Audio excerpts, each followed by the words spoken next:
Good morning, everybody. It's Monday on TCF Live. Good to have you all here. My name is Dan Soul. I will be your guide through the next 3-hour journey through Courtlandia.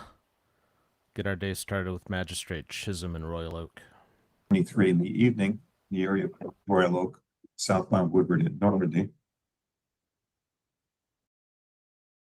And instead of getting a ticket for driving without lights, the officer gave you a ticket for impeding traffic, which doesn't carry points. Correct. Are you here to accept the break that he gave you on the street or to reject it? Accept it. Did you set up the hearing to make an explanation, sir? What was that? I'm sorry.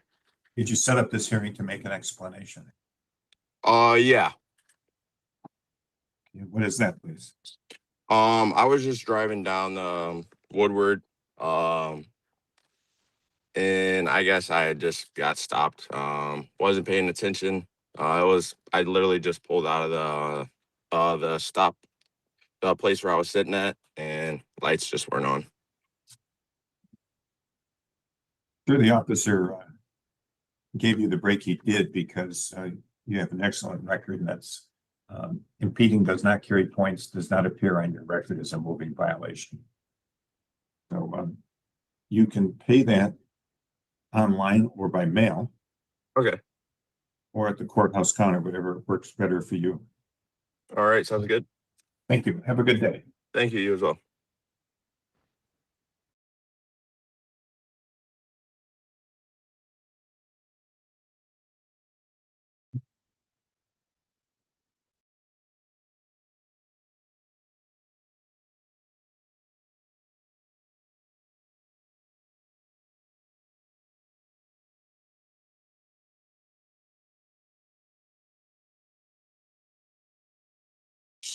This is 26 RO 01575. Ms. Parker, you were cited on the 21st of March for driving on expired plates.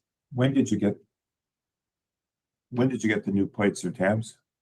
I recently renewed them. I'm not sure if I would be able to give you an exact date. And Do you have the new registration with you? I do. Yeah, I have it. I can show it. Put that in front of the camera and then speak, and the sound of your voice will make the camera focus on you.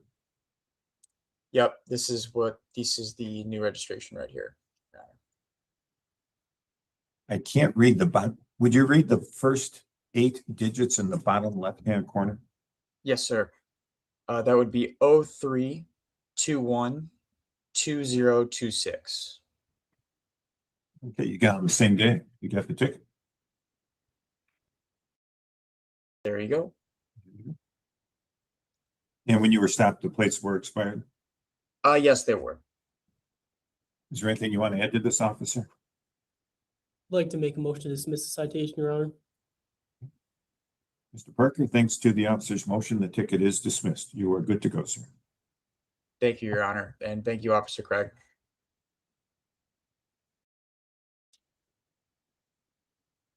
And you are free to go, sir.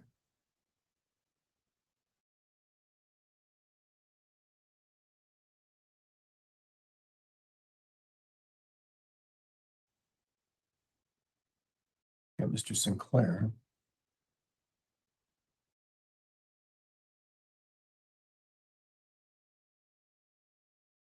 Ms. Sinclair. Hi. Good morning. Morning. This is 26 RO 01549.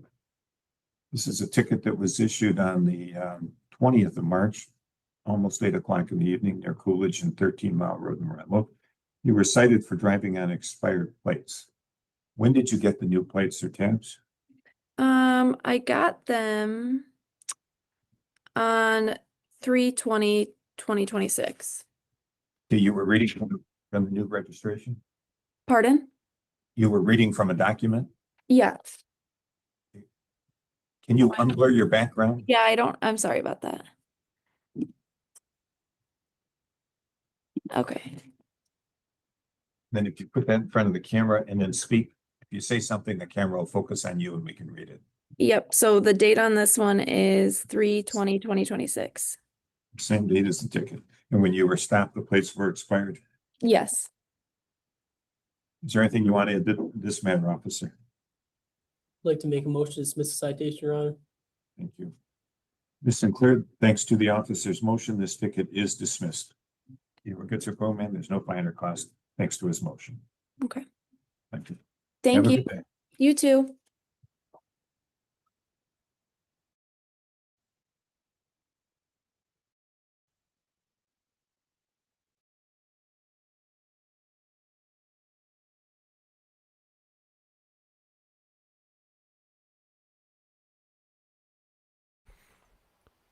Good morning once again, everybody. It's TCF Live on a Monday. Typical Monday morning, off to a slow start. Not many courts up and running yet, but that'll change pretty quickly. It's nothing and then everything all at once. In the meantime, we'll continue to ride with the magistrate. 1478. Mr. Berman, you were cited for speeding back on the 16th of March, 17 minutes after 9 in the evening in the area of Royal Oak near Normandy and Brooks. The ticket was issued at 30 and a 25. You can admit responsibility, you can deny responsibility, or you can admit responsibility with an explanation. How do you wish to proceed? I admit responsible. And did you set up the hearing to make an explanation? Yes. And what is that, please? My explanation is right now, I would appreciate a 0 point with willing to pay the ticket. I've been going through a different kind of change right now in my life with working 2 part-time jobs. I got pulled over while working for Uber Eats. I was not familiar with the Royal Oak area, which I do apologize with my speeding. I've been working on my speeding, but right now working with Uber Eats and doing that part-time. That's what I was doing out in Royal Oak that night. Again, I apologize for speeding, but I am working as a part-time Uber Eats delivery driver right now as I get back on my feet after graduating from Western and trying to keep my car insurance down to keep that point away. That's my explanation for you today, Your Honor. Really an explanation, because it's a reason for a hearing. Is there anything you want to add to this, officer? Your Honor, I'd like to make a motion to amend to impeding traffic. Okay, Mr. Berman, impeding does not carry points with the Secretary of State and is not a moving violation. So impeding does not appear on your record as a moving violation. Okay. So unless you object, we're going to amend this to impeding, which does not carry points. Okay. Okay. The fine on impeding is $175, which can be paid online or by mail, or you can pay it at the courthouse counter if that works better for you. It does. Thank you. Okay. So you are good to go today. No points. Okay. Thank you, Your Honor. Thank you. Have a good day. You too, Your Honor. Thank you.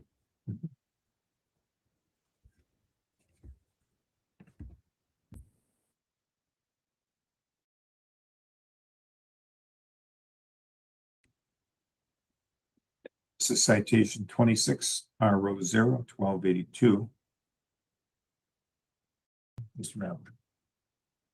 Ratcliffe, if you were cited on the 6th of March for improper passing Normandy and Edgeland area of Royal Oak, you can admit or deny responsibility, or you can admit responsibility with an explanation. How do you wish to proceed?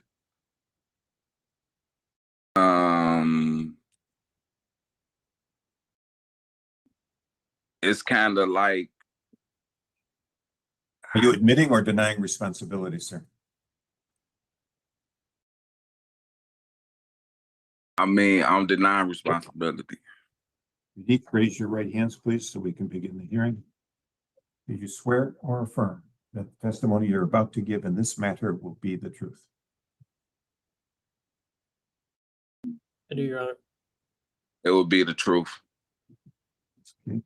The officer will testify first, please. Yes, Your Honor. On the date and time in question, I was parked stationary on Normandy facing eastbound near Edgeland when I observed 2 vehicles coming towards me on Normandy coming westbound on the 1-lane roadway. The first vehicle slowed just in front of me to make a left turn to go southbound from Normandy. when I observed the second car in line, found to be driven by Mr. Ratcliffe. His vehicle was behind the vehicle making left turn. As the vehicle in front slowed down, Mr. Ratcliffe passed on the right side over the parking stalls that were on the side of the roadway, and passed the other vehicle in front. At this point, I turned on my lights and flipped around to get behind the vehicle and performed a traffic stop on it and issued the citation.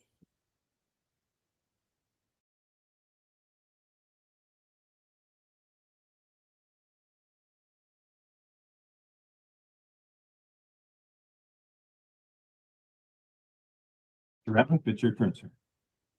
Oh, I was traveling behind the car in front of me. I guess it was missing its turn. It was raining real heavy. It was raining real heavy, and I guess it was missing its turn, and it stopped suddenly in front of me, and I kind of swerved around it, but it was turning, but it stopped because it missed it, like it was real raining. That's why I wanted the dash cam or the body cam footage. I asked for those. I have requested those. I put that on the thing. But and that's what happened. He was sitting right there on the side. If he would have seen that, that's what he would have saw. And he didn't pull me over right away. It wasn't until like almost over a half a mile down when I got pulled over. And the traffic lights will show that. I mean the police camera. But it was raining. It was raining. What is real the heavy. significance of the fact that you traveled a half a mile after the infraction before the officer stopped you? No, I'm saying he said he pulled me over right afterwards. I'm saying he just testified to that he pulled me over right afterward, that he initiated his traffic stop right afterwards. That is I don't believe that he ever used the words right afterwards. Okay. But the bottom line is he's facing one direction, you're facing the other. You were driving, he was stationary. He had to make a U-turn. No, it was past him. He was parked on the side. He was parked in the. No, I didn't interrupt you. Oh, I'm sorry, sir. I mean, yeah, where it happened at, it was past. So you're sorry, but you're going to keep doing it.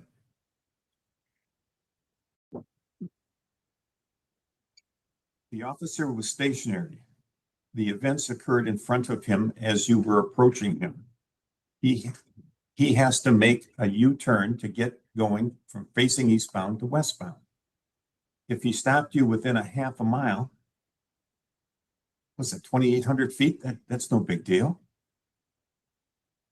There would have been no reason that he would have lost sight of you in such a short distance. And when he stopped you is irrelevant here. He could have mailed you the ticket. He doesn't have to stop you. But the bottom line here is you left the roadway to go around a person making a left turn. I didn't go around the person. They stopped suddenly in front of it. It was raining. They missed their turn. They was out in the middle of the street. I didn't even go around them. I just swerved around them. I didn't go all the way. You didn't go around them, but you swerved around them. You just told me you didn't go around them, but you swerved around them. I'm talking about I didn't go all the way around in the whole. You told me you swerved around them. I didn't put those words in your mouth. Those are the words that you said. They stopped in front of me. All of a sudden, stopped. They stopped in front of me. You swerve around somebody at 25 mile an hour speed. Oh, stop talking. I asked, where's the camera footage at? Can we get the camera for the body footage? Who's we? I'm talking about the judge of courts. I asked for it. It was in my report. She wrote it down and said that it would be at court. You didn't submit a report. I mean, when I went to sign for my ticket down at the courthouse, yes, I did, Your Honor. You didn't sign a report. I signed for my ticket when I said she wrote it down on there. Signed up for a hearing, but you didn't subpoena the records. She said I didn't have to. I asked her this. I'm saying I come down to the court. She had testified to all this. I asked the lady down there. Who was she? One of the clerks, the clerk that worked to the left when you walk into the courthouse. When you walk in down there to the pay the tickets to find the one right there to the left. She didn't give you any legal advice. The advice, if she would have given it to you, which is illegal for her to do, would have been to subpoena it. You didn't. No, She said I can get the dash cam footage, but I wanted the body cam footage too. She said I would have to, she gave me a number and said I would have to go for the body cam footage, but I wanted the dash cam footage. She said I ain't have to subpoena enough for that. All I had to do was ask for it, and they will present it at court.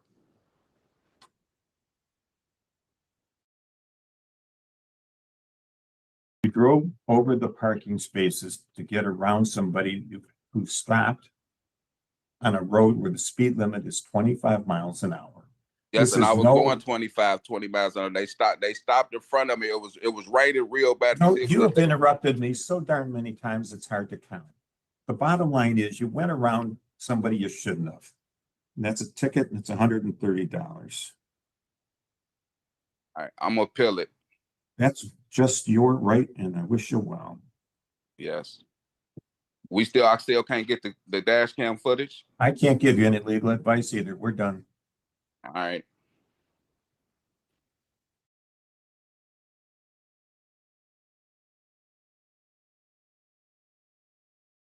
You're gonna swear to? A swear to and a search warrant. Officer Craig, I think that completes your docket. Yes, Your Honor, thank you. Thank you. Let's start with the swear to. Okay.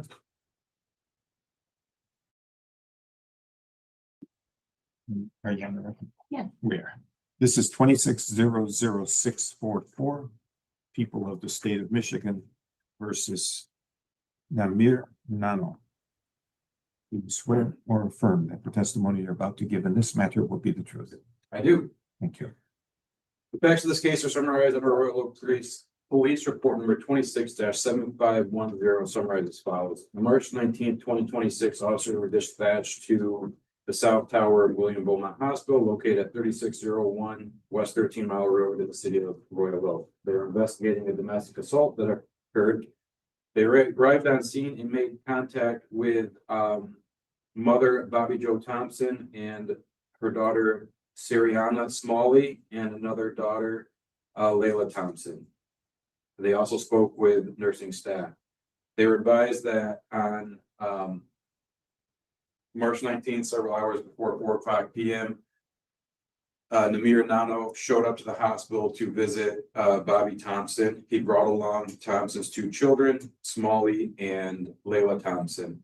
On the car ride there was an argument between Smalley and him, and when they got to the room at the hospital, they began discussing the argument with Bobby, and Nanno was yelling and screaming about her behavior and made a comment that he was going to bash her head in.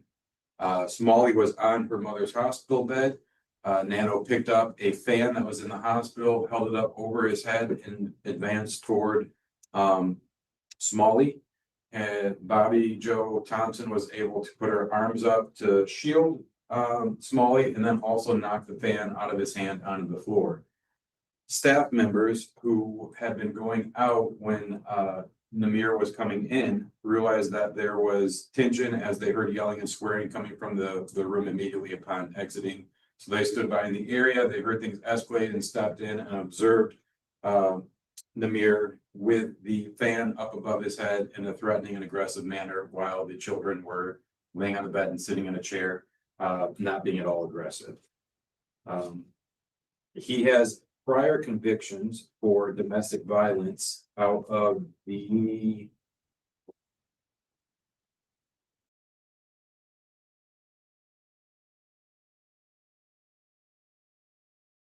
(37th District Court in Warrant from October 30th, 2012, and the 43rd District Court in Hazel Park from December 13th, 2012.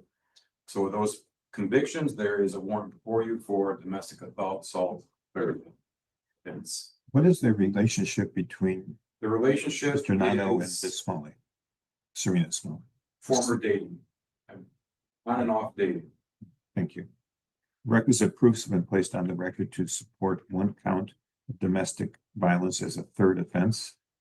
Probable cause has been shown as to the named defendant, Namir Nanno. I do recognize and therefore witness your signature as having been fixed to the complaint. I'm signing the warrant.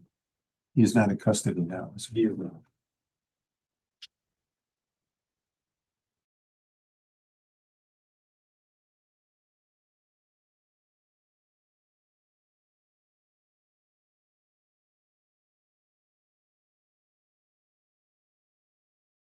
You have a search warrant.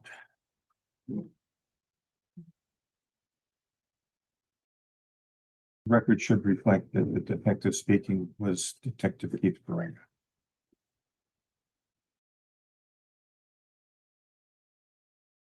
Swear that the information contained in the affidavit in support of the search warrant is true. Will you? Thank you.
Okie dokie, as Magistrate Chisholm concentrates intensely on what he is reading, I want to take us over to Huron County. Say good morning to Judge Prill. It's time and date set for Mr. Nash's sentencing. He is present, represented by Attorney Elizabeth B. Weisenbach. People are represented by Prosecuting Attorney Timothy J. Rakowski. On March 2nd of this year, the defendant had entered a plea of guilty to operating while intoxicated third offense. Ms. Karen Everland's prepared the pre-sentence report is dated April 8th of this year. Ms. Weisenbach, have you and your client had the opportunity to review the pre-sentence? Yes. Is there any additions, deletions, corrections, or objections to the report? No. Any objection to the guidelines? No. Sir, do you agree with that? Yes, Your Honor. Thank you. Mr. Rakowski, any objection to the report as well as guidelines? No, Your Honor. Thank you. Ms. Weisenbach, anything you'd like to say on behalf of your client before the court imposes sentence? Thank you, Your Honor. Mr. Nash comes before the court. He is 61 years old and he does have a smidge of a record. Everything why we are here today is based upon alcohol. Starting in 1984, he got an MIP. He was 19 years old. He had a stressful upbringing. The court has seen other pieces of this report, which I will not put on the record with regards to mental health, medical health. And it is self-reported in the PSI when he's upset and stressed. That's when he turns to the alcohol. Now, I realize these reports and the record is from the 80s and the 90s where there isn't a lot of information, but there aren't any notes with regards to programs and things that would have been helpful to him. And we all know sobriety court didn't exist until fairly recently. So sobriety court is an opportunity for him to get a handle on everything. So with that being said, he is accepted into the program, ready to take on all that is involved. He had information from me early on. He has talked to friends, Spirit 360. He has started AA Spirit 360 meetings. He's got plenty of doctor's appointments, as the court can see through the PSI. He is also involved in counseling at list. Ask the court to follow the recommendation. And as the court can see from the letter that I submitted earlier with regards to his doctor, we appreciate the incarceration being held in abeyance, just because it would be extremely detrimental to his health and well-being at this point in time, but it gives him a chance to start sobriety court and get it done. Thank you, Your Honor. You're welcome. Mr. Nash, is there anything you'd like to say? No, Your Honor. No, Your Honor. Nothing. All right. Mr. Rakowski, anything you have to repeat? Your Honor, we believe the report is accurate and we ask you to adopt the recommendations. Thank you. Well, Mr. Nash, what brought you before the court on a felony were prior convictions in 87, 90, 99, and 02. After 02, relative to drinking and driving convictions, there's been nothing, which is a good thing. It doesn't excuse the behavior, though, in this case. Your blood alcohol at the time was at 0.137, and The bottom line is, in any drinking and driving case, it's just very simple. It's one thing to drink, but it's another thing to get behind the wheel. And certainly, I think you've learned that, and what is recommended is, I think, for lack of a better phrase, what the doctor ordered. It's something that is difficult. It is not for the weary, and it's time consuming. However, the results, the possibilities are endless with the program. Therefore, it will be the sense of this court that the defendant be placed on a term of probation for a period of 3 years. Conditions of probation include standard conditions: not to violate any criminal law of any other government, not to leave the state of Michigan without prior approval of court, notifying the probation agent monthly or such times and places the agent may require. Obviously, no use or possession of alcoholic beverages or intoxicants, nor entering bars or other places where the primary purpose is to serve alcohol for consumption on the premises. You must comply with all requirements of alcohol and drug testing as directed by the field agent, follow all the rules according to that. You are not to use or possess any controlled substance, be around anyone that possesses those items, not to possess any drug paraphernalia, not to be around anyone that possesses those items. You are to complete any outpatient or residential substance abuse treatment when referred by the agent, including a substance abuse assessment. You are to complete any mental health or other recommended treatment following assessment by a qualified community-based service provider. You must waive confidentiality and allow any treatment program that provides services for you to provide that information to the probation agent. You are to comply with the DOC's electronic monitoring program as directed by the agent. 480 hours of community service statutorily required will be ordered in this case. No assault or abusive, threatening, or intimidating behavior. You are not to have any verbal, written, electronic, or physical contact with anyone housed within an MDOC facility, nor the same type of interaction with anyone that's engaging in a behavior that constitutes a violation of any criminal law of any government. You are not to use any object as a weapon. You can't own, use, or have under your control a weapon of any type, not even an imitation weapon. You can't even be around anyone that possesses those items. You are to contact the supervising field agent no later than the first business day following your placement on probation. Comply with all written and verbal orders of the agent. Allow the agent to your residence at any time for probation supervision, where you're subject to a search of your person and property, including but not limited to your home, vehicle, or computer without the need of a warrant if the agent has reasonable cause of items that violate the terms of your probation. Any arrest or police contact, loss of employment, change of residence to the agent must be reported, that is, to the agent within 24 hours. You are to notify the agent of any service of a personal protection order within 24 hours of service. You are not to operate a motor vehicle. While your driver's license is revoked, Secretary of State will take appropriate license actions based upon your prior record. Crime victims assessment of $130 will be ordered. Probation supervision fee, $30 per month regular, $60 electronic. A fine of $500, payable at the rate of $20 a month. Attorney fees are waived. $68 in state costs will be ordered. $200 in court costs will be ordered as well. You are to comply with Thumb Regional Sobriety Court. Pay all fees as required and abide by all the program rules of the program, including any aftercare programming. Probation is empowered and authorized under statute to effect your apprehension, detention, and confinement of up to 72 hours on reasonable cause you violated the terms of your probation. If referred, you are to successfully complete any PA 511 programming based upon eligibility. Finally, you shall serve 330 days in the county jail. Credit for 1 day previously served, 329 days are remaining. However, they will be held in abeyance. That is pending successful completion of the TRSC program. So that's hanging over your head, sir. And by following the terms and conditions, that is going to avoid the possibility of being placed in the county jail, or frankly, your guideline range here is 0 to 11. So the maximum the court could give would be 330 days in the county jail, at least according to the guidelines. So follow through with these terms and conditions, and I hope to see you as a graduate of the program, setting an example to all the other participants that not only can it be done, but you can be a shining example to them moving forward.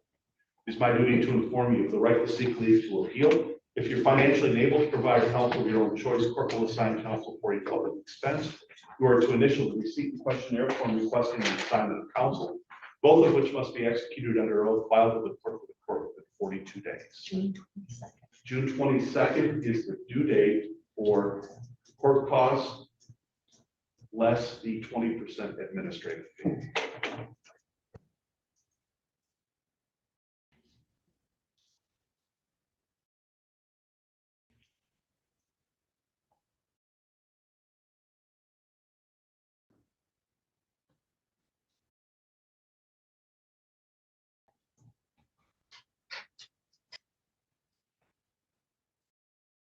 Good luck to you, sir. Thank you, Your Honor. You're welcome. Okie dokie. Good morning once again, everybody. It is TCF Live on a Monday. Let's go down to Lake County, Ohio, and we'll check in with Judge O'Donnell. All right. Here on 23/12/29, Anthony Gregorio, violation of community control. The violations are April 21, submitted a urine sample other than your own. Do you understand that charge? Yes, sir. Second, submitted a urine screen April 21, positive for cocaine. You understand that charge? Yes, sir. Third, self-reported crack cocaine use since March 25th. You understand that charge? Yes, sir. All right, Mr. Paris, how does he want to proceed today? Your Honor, my client would like to admit or plead guilty to all three charges and be heard in litigation only. All right, Mr. Gregorio, is that what you want to do? Yes, sir. All right, what is your plea to those allegations? Guilty, Your Honor. All right, I'll accept your guilty plea and find you guilty. Mr. Paris, go ahead. You know, it's what some true consternation that I find myself here with Anthony and Anthony's mom and dad. He was doing well for some period of time. He has a history of doing well and then falling off, doing well and then falling off. I've known him for decades. He's always been a worker bee. He's always a guy that wants to do, you know, he can put a path in front of him. He can start walking down that path, but he seems to get off it just too often. Today, Anthony finds himself sitting in your courtroom when quite realistically, he would have been terminated from probation on the 5th of May. I mean, I do this a lot, and the court does this a lot, and you don't really.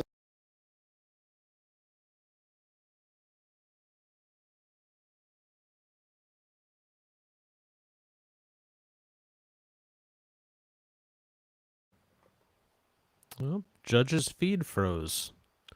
His camera's a little kitty wonkus, though. If you'll notice on the right side, there's a little bit of the feed that's actually missing. So I think they've got some technical issues there. They had some the other day as well. Let's go down to Fulton County, Georgia, then, and we'll see what's going on with Judge McBurney this morning. Hang tight here a sec. All right, there we go. Come on over to the witness stand.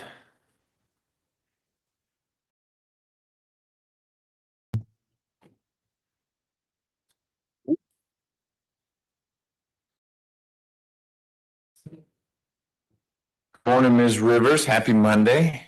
Good morning. Happy Monday.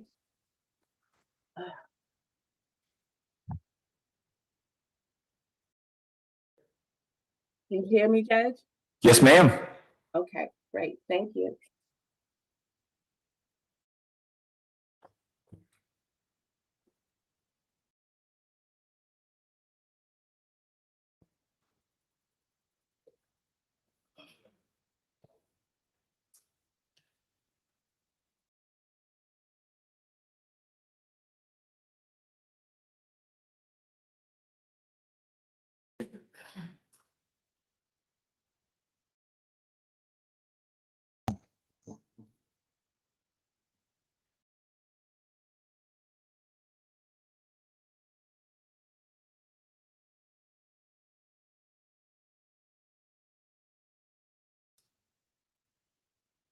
Let me know when you're ready.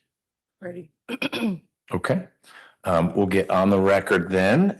This is State versus Williams, 25 SC 006-023. Ms. Williams is here in court with Ms. Wood, and Ms. Smith is representing the state. Ms. Williams, I understand you're ready to enter a plea in your case. Is that correct? Let me mute a couple things here. There.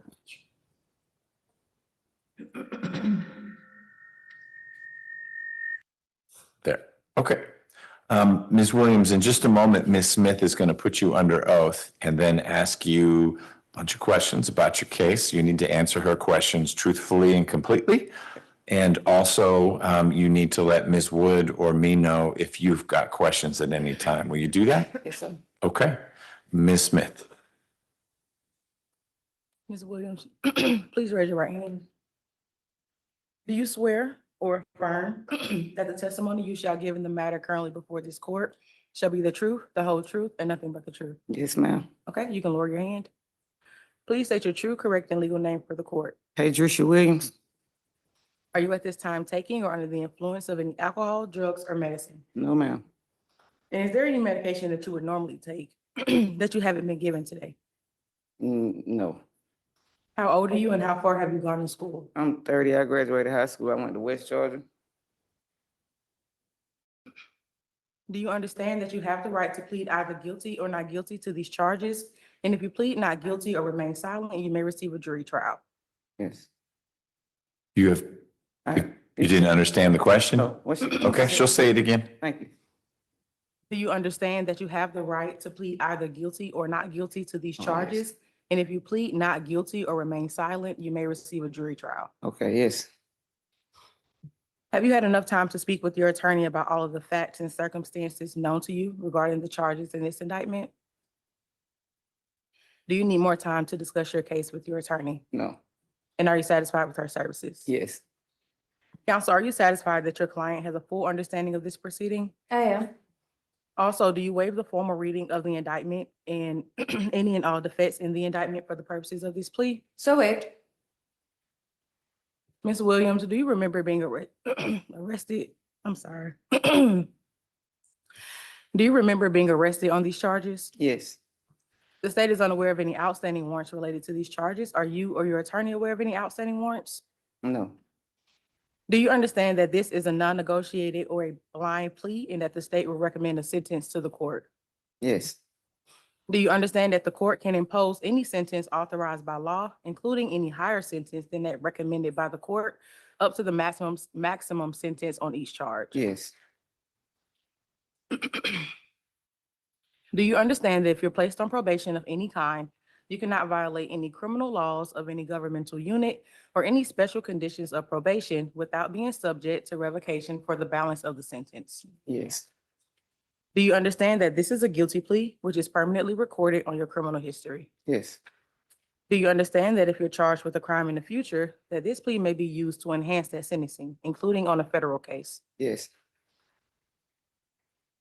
Do you understand that if you're currently on probation or parole, that your probation or parole may be revoked based on you entering a guilty plea today? Yes. Are you a United States citizen? Yes. Do you understand that there may be other adverse or unfavorable consequences as a result of this guilty plea conviction, just as there would be following a conviction from a trial? For example, your guilty plea may affect your right to vote, the right to hold public office, the right to the right to serve on a jury, the right to obtain a passport, the right to receive, possess, or transport a firearm, or the ability to obtain employment. Yes. Do you understand that you waive any and all defenses, including any mental health defenses, by entering a plea of guilty? Yes. Do you understand that by pleading guilty, you are giving up the following rights? Yes. The right to a trial by jury, the right to remain silent and not incriminate yourself, the right to see and hear the witnesses called to testify against you, the right to the assistance of counsel, either hired by you or court appointed if you cannot afford an attorney, the right to the presumption of innocence, which means that the state must prove that you're guilty of these charges beyond a reasonable doubt, the right to testify on your own behalf or remain silent, the right to present other evidence of your own and call your own witnesses, and the right to appeal if convicted of these charges after a trial. Yes. Counsel, are you satisfied that your client understands that these are the rights that they'll be waiving by entering this guilty plea? I am. Ms. Williams, has anyone forced, threatened, or promised you anything to get you to enter into this guilty plea? No. As to indictment number 25 SC 006023, how do you plead to count 1, willful obstruction of law enforcement officers by use of threats or violence? Count 2, simple battery against a police officer. Count 3, simple assault. And count 4, criminal trespass. Guilty. Is this guilty plea freely and voluntarily given with full knowledge of the charges against you? Yes. Do you understand that you do not have a right to appeal directly from your guilty plea? But if you believe that there is some type of error in your guilty plea, you can apply to the appropriate appellate court to request a discretionary appeal. Okay, yes. Do you understand that that process must be completed within 30 days from today? Yes, ma'am. Do you, do you also understand that you have only 4 years from today for a felony charge and 12 months from today for a misdemeanor charge to file a habeas corpus petition challenging the voluntariness of this plea? Yes, ma'am. Thank you, Ms. Williams. Your Honor, if this case were to proceed to trial, the state will show that on August 15th, 2024, Officer Weaver, that's an officer of the Atlanta Police Department, conducted a drop-in at 878 Norwood Drive, Norwood Road, Southeast Atlanta, Georgia. And that's a convenience store that's at that location. When the officer did that drop-in, they saw that the defendant, Ms. Williams, was there having a conversation with the clerk, Mr. Uden. That's Uddin. At this time, Ms. Williams was asking Mr. Uden, can she purchase something from the store on credit? Mr. Uden told her that she could not. At this point, Ms. Williams and Mr. Uden got into like a verbal altercation because Mr. Uden told her she could not get those items. At this point, the officer intervened and he tried to calm Ms. Williams down. After trying to calm Ms. Williams down, they then got into a verbal argument. The officer in this case and Ms. Williams. Ms. Williams refused to leave the store after the officer told her that she would be issued a criminal trespass.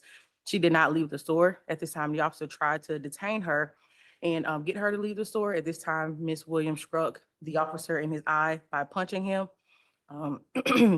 The officer then called for assistance to the scene. While waiting for that other officer, Ms. Williams spat on the officer and hit him again multiple times with her fist, leaving a cut on his left hand. At this time, Ms. Williams was placed under arrest for the charges we have before us. All this occurred in Fulton County. Regarding the offer in this case, Your Honor, the state is recommending for count 1, 5 years to serve 30 days with the balance probated, and for counts 2 through 4, 30 days to serve to run concurrent with count 1. Regarding the special conditions of probation, the state is recommending 40 hours of community service for the defendant to stay away from the incident location and for the defendant to complete an anger management course.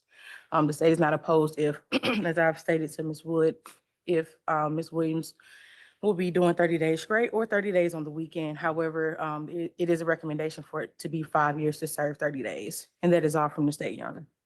Got it. Okay, thank you. Good morning, Ms. Hardy. Good morning, Your Honor. Do you have any criminal history information for Ms. Williams? There are 6 arrest cycles, no felony convictions reported on the GCIC, nothing further to report. What's the most recent arrest cycle that you have? The most recent is looks like a criminal, it looks like maybe this case is a criminal, well, before this case, there is an arrest in January of 2024 for possession of marijuana less than an ounce, possession and use of drug-related objects, and it was dismissed. Okay, but the most recent one is the August 24 arrest. Yes, Your Honor. All right, thank you so much. Mhm. Ms. Wood. Thank you, Judge. So Ms. Williams is a lifelong Atlanta resident. She's a high school graduate. She also did some college credits at Georgia State University. Currently, she is gainfully employed. She actually has 2 jobs. She works at Wendy's and she also works at the Mercedes-Benz Stadium. Your Honor, so at the time of this incident, she was actually living near that convenience store. She had like I don't want to say a relation, but she knew the clerk.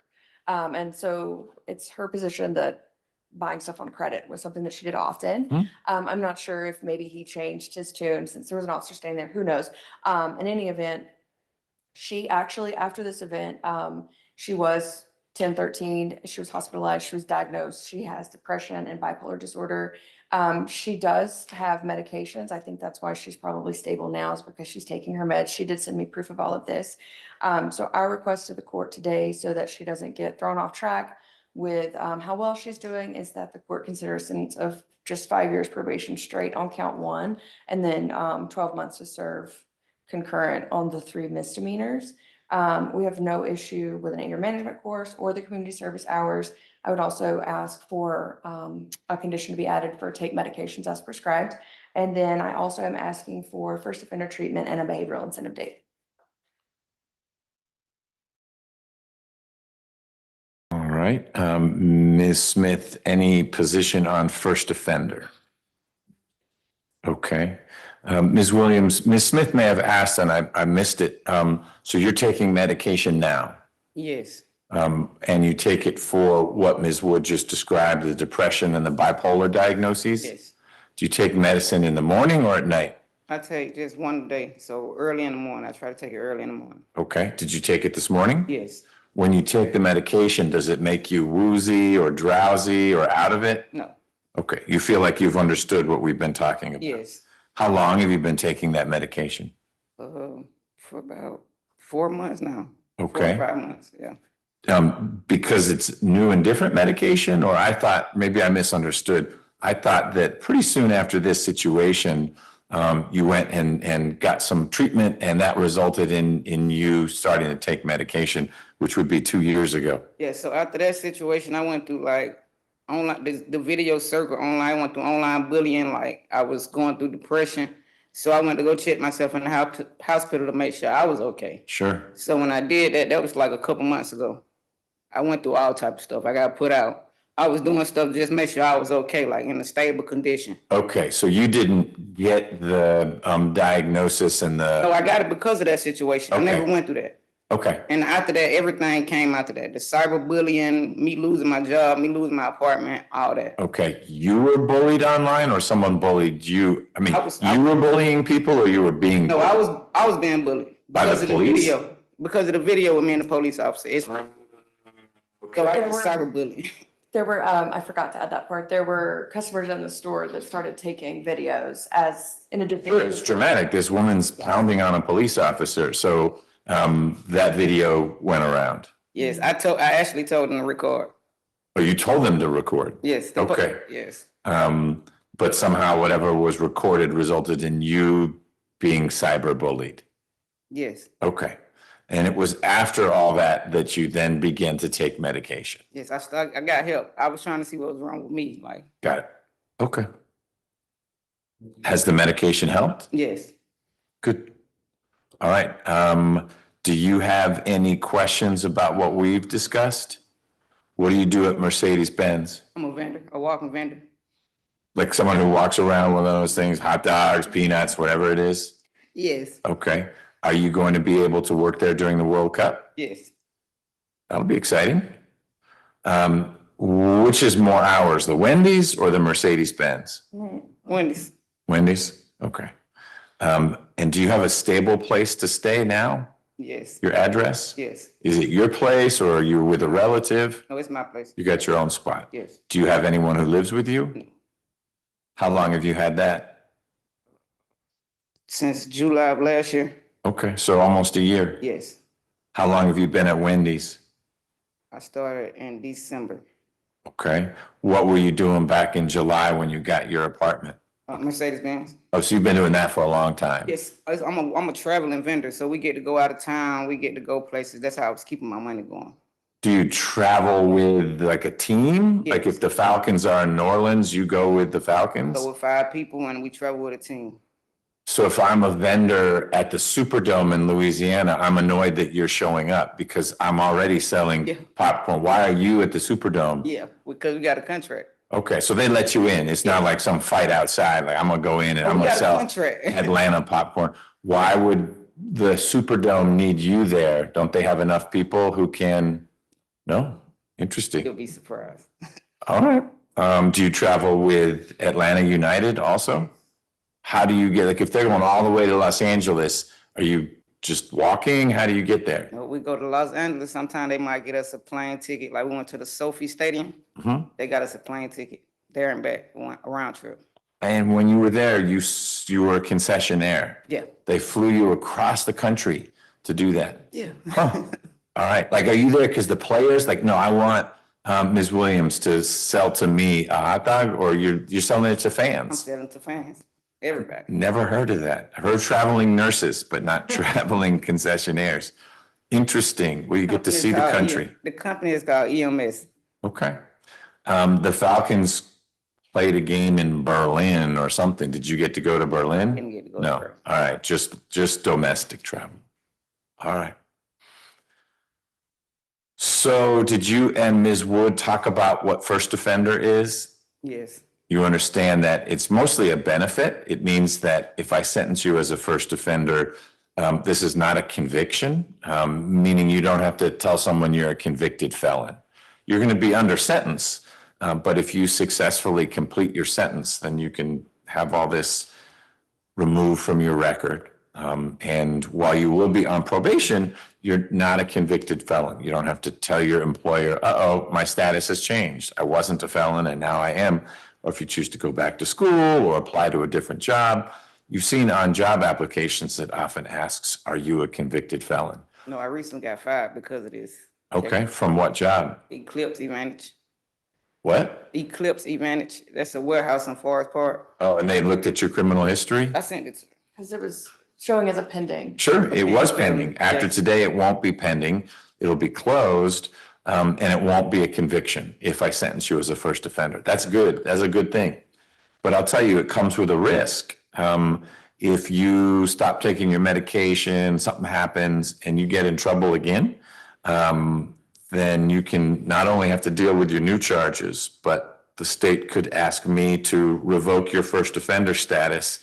And then I could resentence you without a trial because you've already pled guilty up to the maximum here, which looks like it could be 8 years. I don't think we'll need to do that, but you just need to know there's a downside to first offender. Because it's a situation that can wipe this clean, if we're mistaken about you and in 6 months you break a police officer's nose or something, then we'll have to come back here and say, we misunderstood what's really going on with Ms. Williams. She's out there picking fights with officers or doing whatever. I don't think that's what's going to happen, but you just need to understand that there's a downside to first offender. You understand? Yes, sir. Understanding the benefit of first offender and the risk. Do you want to be sentenced as a first offender? Yes, sir. Okay. Your Wendy's shifts, are there days that you have off? What days do you work at Wendy's? So they just do the schedule every week on their own.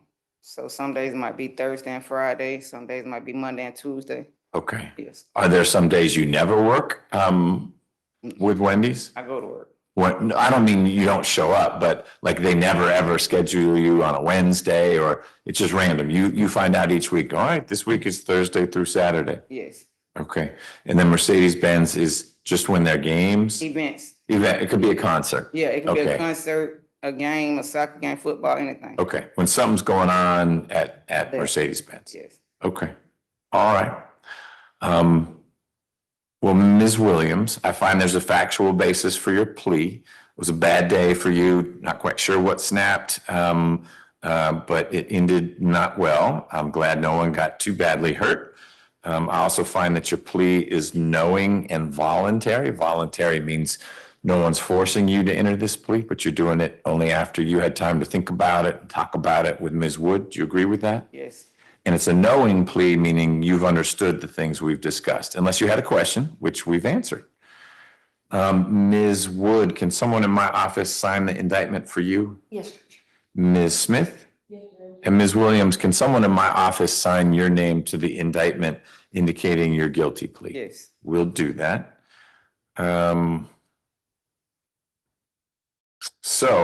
What I'm going to do is sentence you on count 1 to 5 years probation. Counts 2, 3, and 4 will be 12 months probation. They'll all run concurrently with each other. So it's a total sentence of 5 years. Special condition of probation number 1 is that you're going to spend four weekends in custody. And for me, weekend means Friday through Sunday. But I don't mean to interfere if you've got something going on at Mercedes-Benz, because those events are few and far between. And so I don't know how far out you can map the schedule, but if you want to talk with Ms. Wood about that, we could get the specific 2 days when you're going to be doing what you need to do. And if you can get those dates to Ms. Wood, she can get them to me, and we'll take care of that. You'll need to stay away. Do you still live near this convenience store? No, I moved. Great. So you need to, while you're on sentence, you'll need to stay away from the convenience store. You'll need to complete 40 hours of community service in the first 6 months of your probation. You'll also need to take an anger management course within the first 6 months of your probation. And it's a condition of your probation that you take any medication that a doctor's prescribed.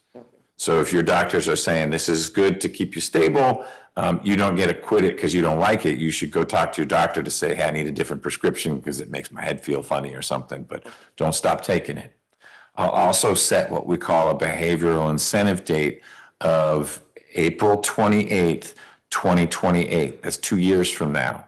If you are doing A-OK on probation and it sounds like you're in a good space, and so this is not going to be a challenge for you. But if we get 2 years down the road and you'll have already done your community service, you'll have already done your anger management, if probation is saying, man, Ms. Williams, all we do is call her and say, you good? She says, I'm good.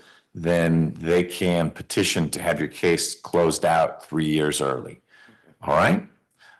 So I know you are not excited about going back into custody.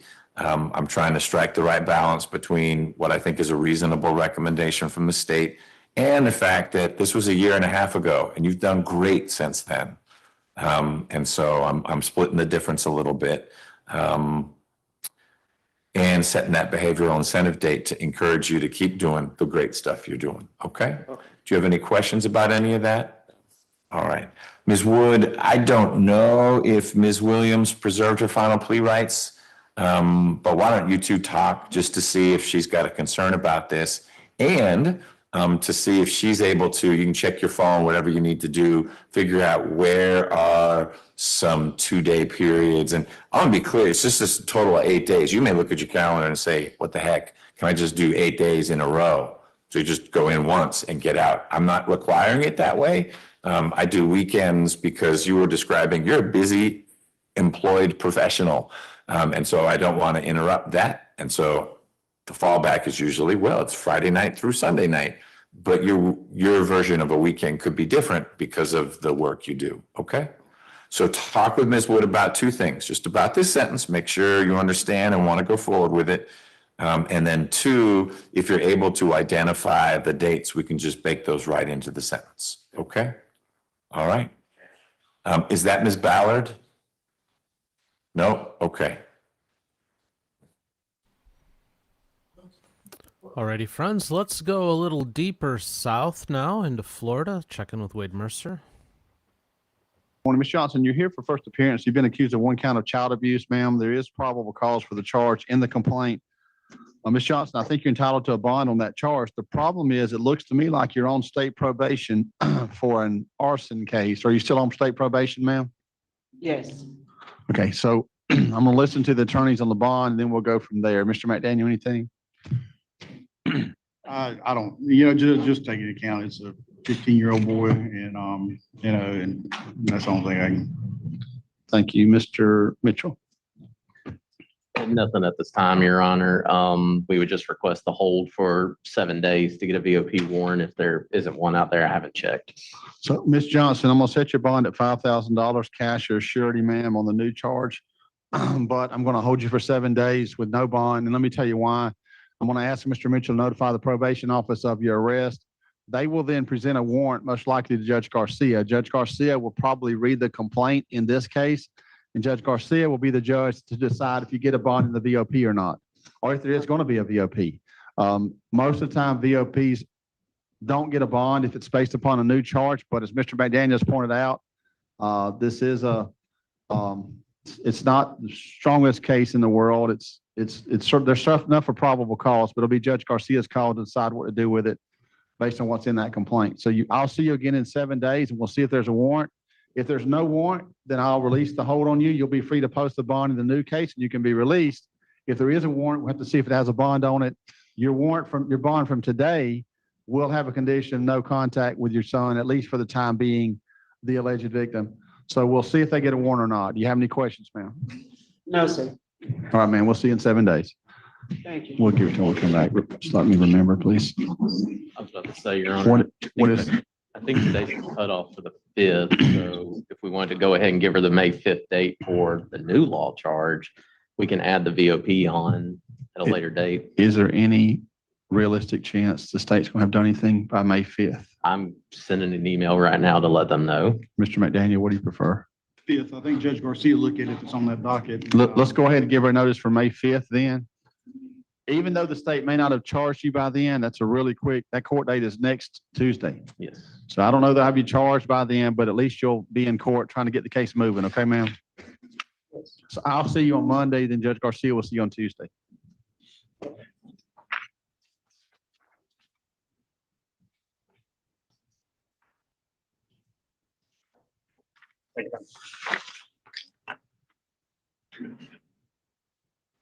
And Corporal. Yes, sir. That's everything I had on my list. Anything else out there? No, sir. All right, we appreciate it. How odd, a fairly short Monday for Judge Mercer. Generally, you have the whole weekends full of bad decisions that he has to deal with. Let's head west to Judge West, because Judge West is the best.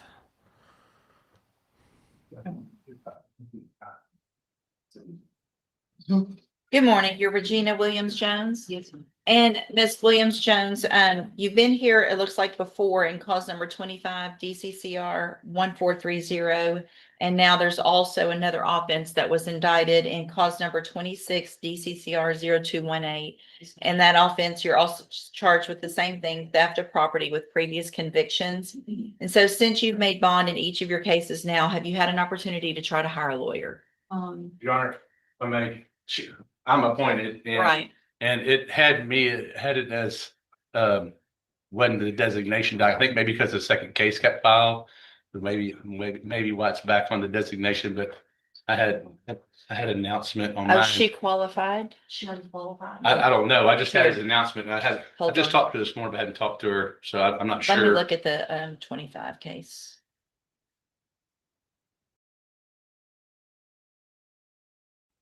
I just had that. She's qualified. I'm not sure why that one. Okay. Well, I just talked to her this morning. I haven't had Okay. time to talk to her, so. That's fine. So, Ms. Williams, once you bond out of jail, I expect you to try to hire your own attorney.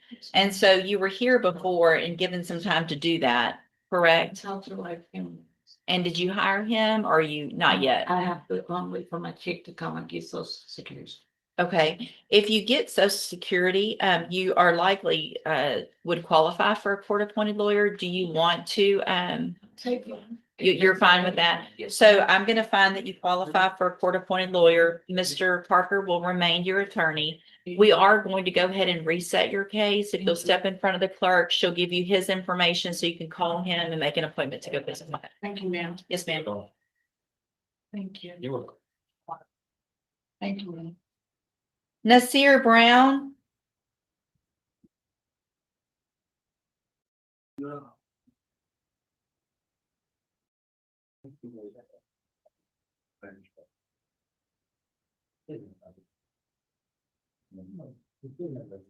Good morning. Are you Nasir Brown? I'm not here today, special appearance. I'm sorry, speak up so I can Here hear you. today, You're appearing here today? by special appearance. Okay, what is your name? I'm a third party intervener, who's half of artificial legal entity, Nasir Brown.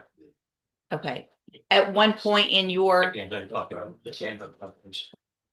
at some point in your life prior to being this third party, were you Nasir Brown? No. You're not him. I'm a third party intervener. So here's the thing, if you don't tell me your name, I'm gonna put you in custody for not cooperating this morning.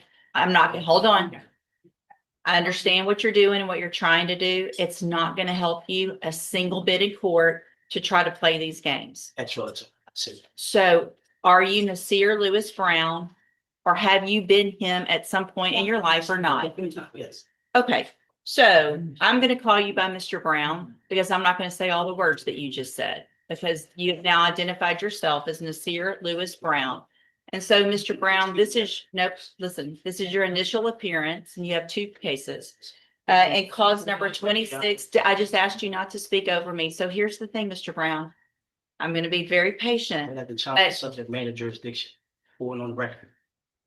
Your challenge of the subject matter jurisdiction is overruled. Let me go through what I need to go through, okay? So this is your initial appearance, your first day in court. I'm required to go through what you're charged with by indictment. In cause number 26, DCCR 03322, you're charged with a 3rd-degree felony offense of assault family violence by impeding breath or circulation from February 16th of 2026. And then in cause number 26, DCCR 0323,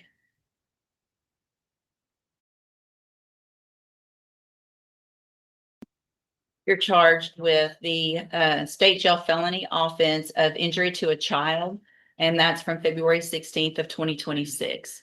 And so since you have made bond and got out of jail on your cases, have you had an opportunity to try to hire a lawyer? Speak up so I can. Up and down.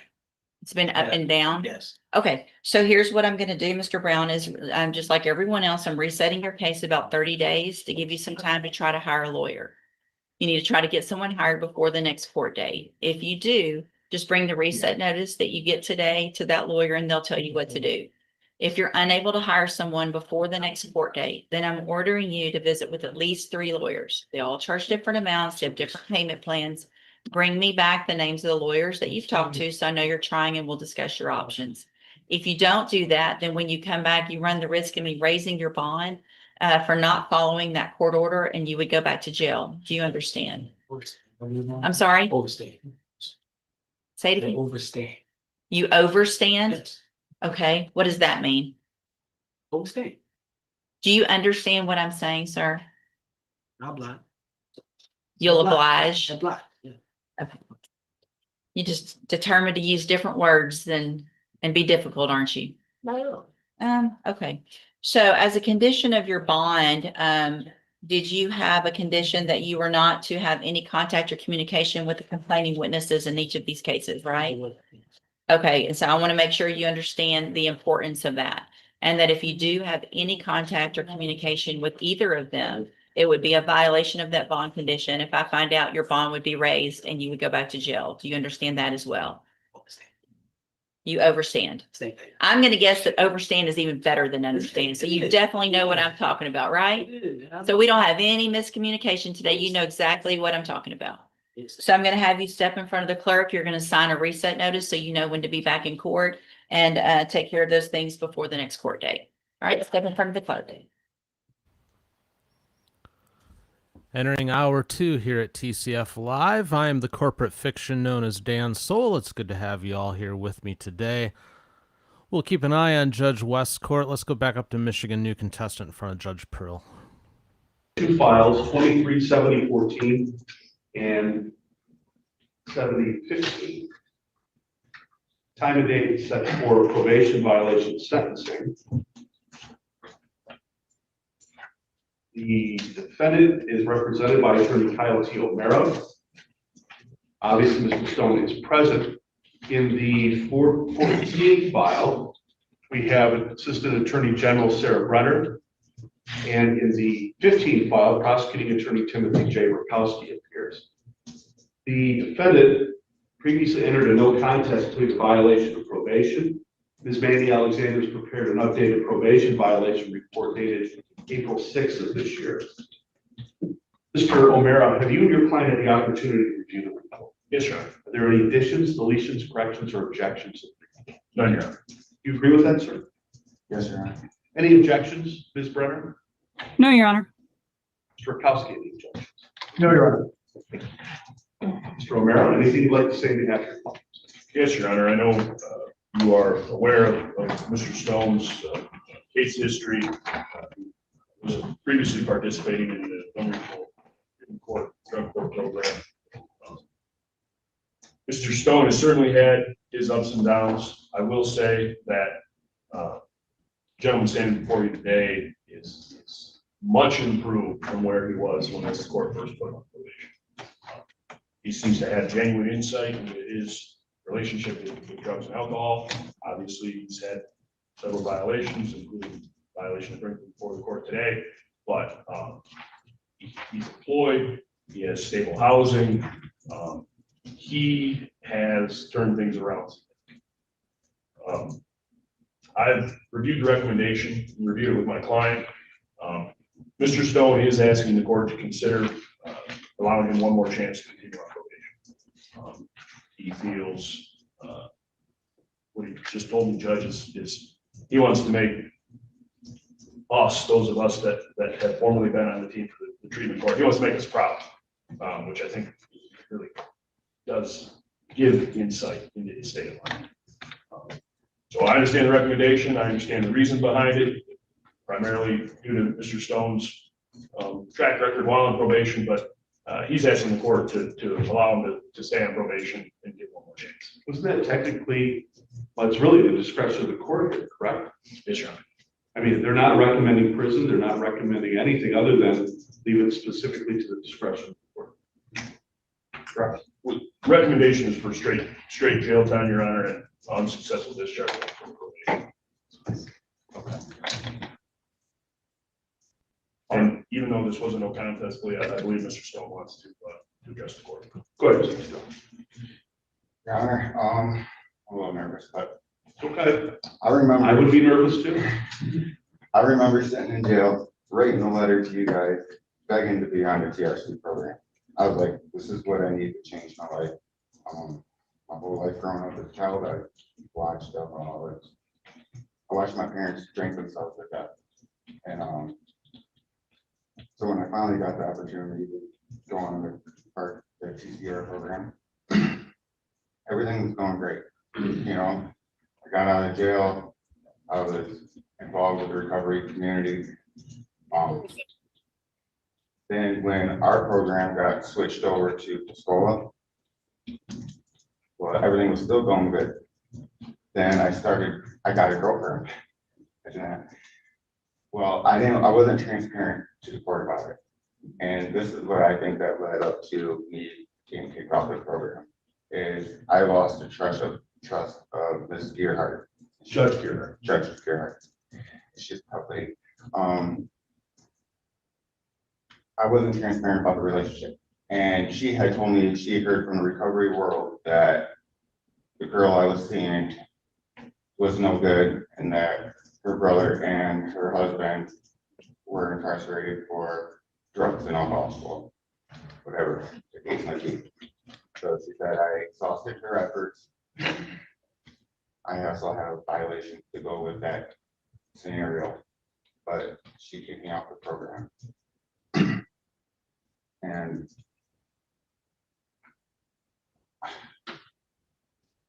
I wish it would have turned out different. Anyhow, I have done a lot of positive things since off of the TRC program. I helped my little brother get sober. I got him into Sacred Heart. They wouldn't take him because he wasn't healthy enough. I had to find him a liver doctor, then somewhere else to go, and now he's actually doing really good.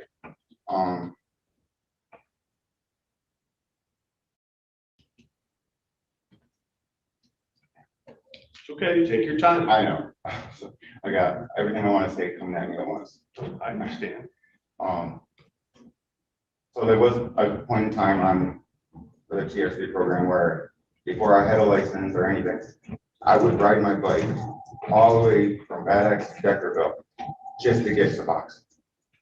Then, you know, like the negative feed I got from that from my recovery friends, like that's craziness. I didn't realize how crazy that was until I'm actually riding a bike through the ring, 50 miles one way. So I just quit that. Everyone was against it, like, oh, don't just quit it. But I made it through it. There was a lot of psychological effects that I had to deal with just quitting. Thought I was doing the right thing. I made it through it. Then when I got this false positive for methamphetamine and amphetamines, I was like, I'm just trying to quit my medicine. And I didn't want to apologize to my girlfriend for all the defects of characters of the medicine that I quit taking, because it was hard for the last 2 months being off it. But now that I feel like I'm getting back together, I come up on my 1-year anniversary at work tomorrow. All the guys I work with, they're in my same workforce. They've been there for 20, 30 years. They all love me and trust me, and they took me in as well. But I stayed around good people today. I'm trying to build us a home out in Indy. I was hoping that a probation officer would come out there to do a home visit, because she had seen it and the house was horrible. I wanted to show her the improvements that I've been doing on it, that I've been untethered and home all the time. Been doing a lot of work on that for us. At the end of the day, I just wanted to make you guys proud that I wanted to turn my life around. Anything else? No, Your Honor. Thank you. Ms. Brenner, anything on behalf of the people? Your Honor, as far as with the child support case, he's made really good progress at keeping employment and paying towards that consistently to support his children. So as far as that side goes, I'm satisfied. And I think it's good for his kids to have that consistency coming through. I'll leave it to the court's discretion, but I would probably lean towards agreeing with defense that to continue him on probation at this point would be better, because then he can continue in his recovery, hopefully, and continue in his employment and providing for his kids. Thank you, Ms. Brenner. Mr. Rutkowski. Yeah. Your Honor, Mr. Stone is in front of you because of the violation. That's the court's going to sentence him on. He said other violations in the past. I say that, though, just to point that out, that this is what the court's going to be doing. However, I totally agree with Mr. O'Mara.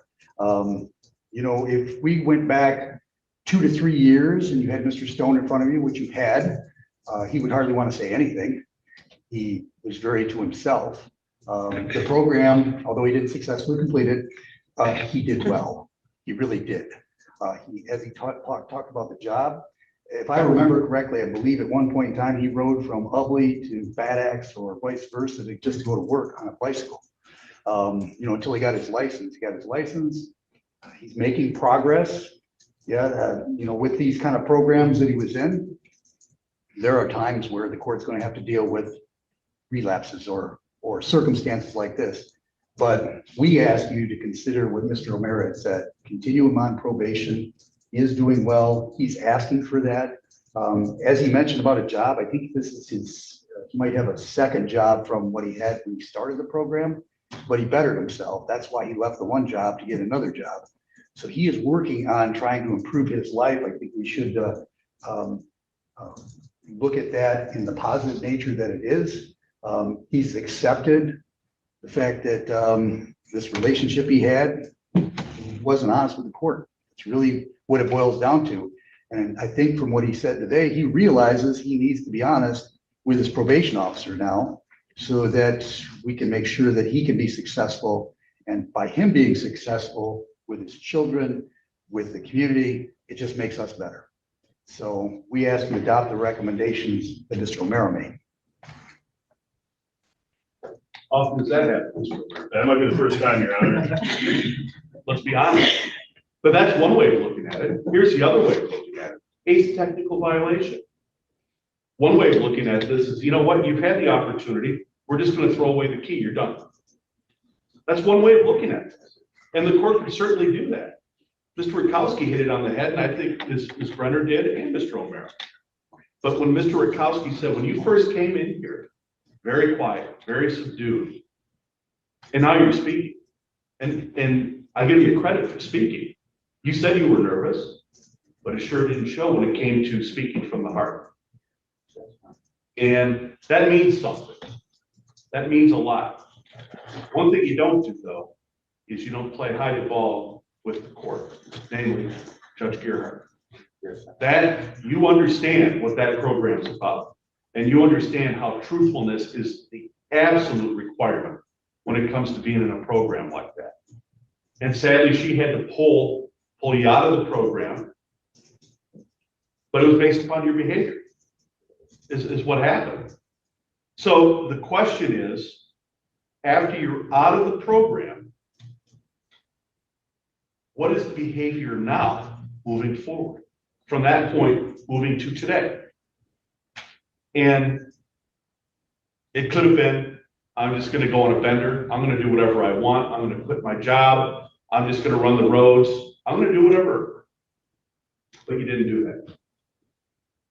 And I mean, when you see the recommendation, a prison term would be an appropriate recommendation, all three of the defendants' files. It says in the summary. So to hear not only and I would fully expect your attorney to be your advocate. He is your advocate. But he's not pulling anything out of the air to make you look good. You did that. It's genuine. And to hear Ms. Brenner and to hear Mr. Rakowski say the same thing goes a heck of a long way.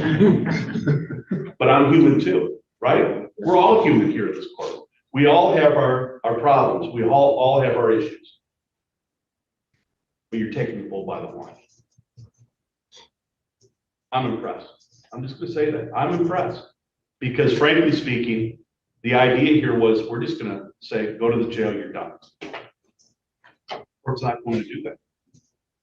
You have paid on your restitution relative to the support file.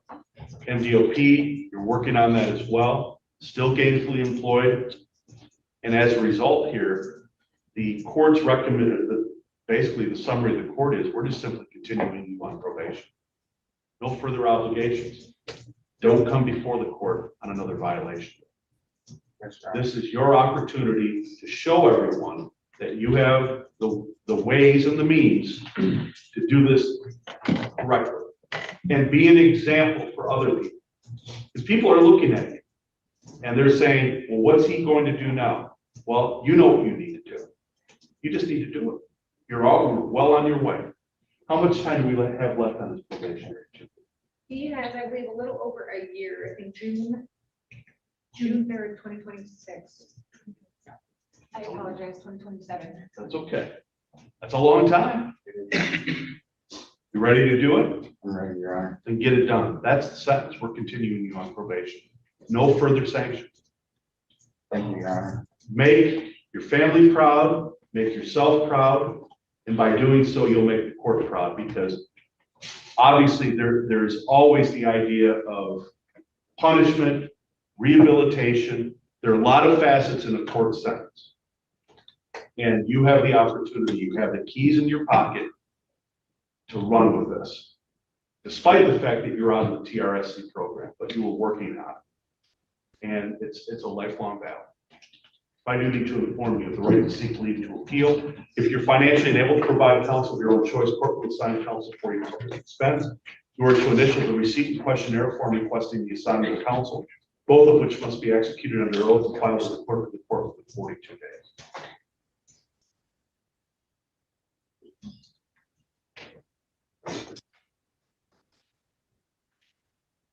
Good luck to you, sir. I don't want to see you in this courtroom again. Got a deal? That's what we'll do. Thank you so much. Good luck. Thank you, Your Honor. Good luck, Mr. Stone. Okie dokie, friends. Let's go a little bit south from Huron County and say good morning to Judge DeSanto. Okay, very good. Good morning. And so thank you for dressing appropriately for court. It's come to my attention that your client knows my court recorder, correct? I don't have any objection, Your Honor. They said hello when they walked to the courtroom, but it's really not a small town, but it has a small town atmosphere. So we'll waive any objection. There's no improprieties here. Okay, right. Either they played sports with one of your children Yeah. Or I prosecute them or they lose somebody. Yes, no, I believe he's related to a very good friend of hers. So, that's why I wanted to disclose that, because if there's any, level of discomfort and you don't think that, this court should continue to preside over it, then I can certainly disqualify. But if you're comfortable, then that's fine too. It's a little chill in here, but I am comfortable, Your Honor, so. Your Honor, we'll waive any objections, we'll waive the reading, ask the court to stand and mute, you know, please. Okay, so the court will know any conflict is waived.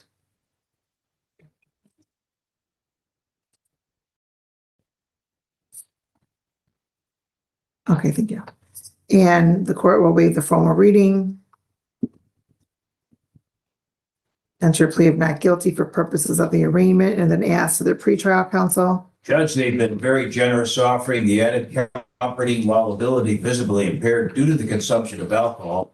The intoxilizer result of 0.21, the PBT of 0.18. For purposes of a plea, he'll indicate he's driving. We'd ask the court to now lay process upon acceptance of the plea and sentencing the original charge. He's ready to be questioned, Your Honor. Sir, please raise your right hand. Do you solemnly swear or affirm the testimony about to give in this matter be the truth, the whole truth, and nothing but the truth? I swear. Okay. And you heard the plea that was placed on the record. Is that correct, sir? Correct. As to the amended charge of operating while visibly impaired, how do you plead? Guilty.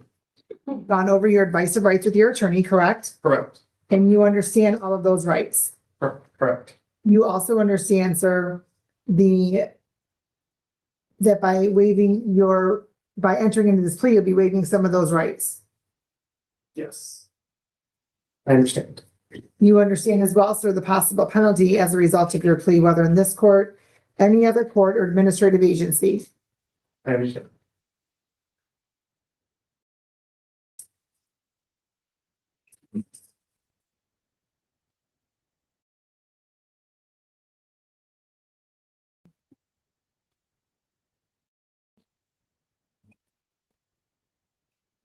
And sir, you also understand, knowing all that, do you want to continue with your plea?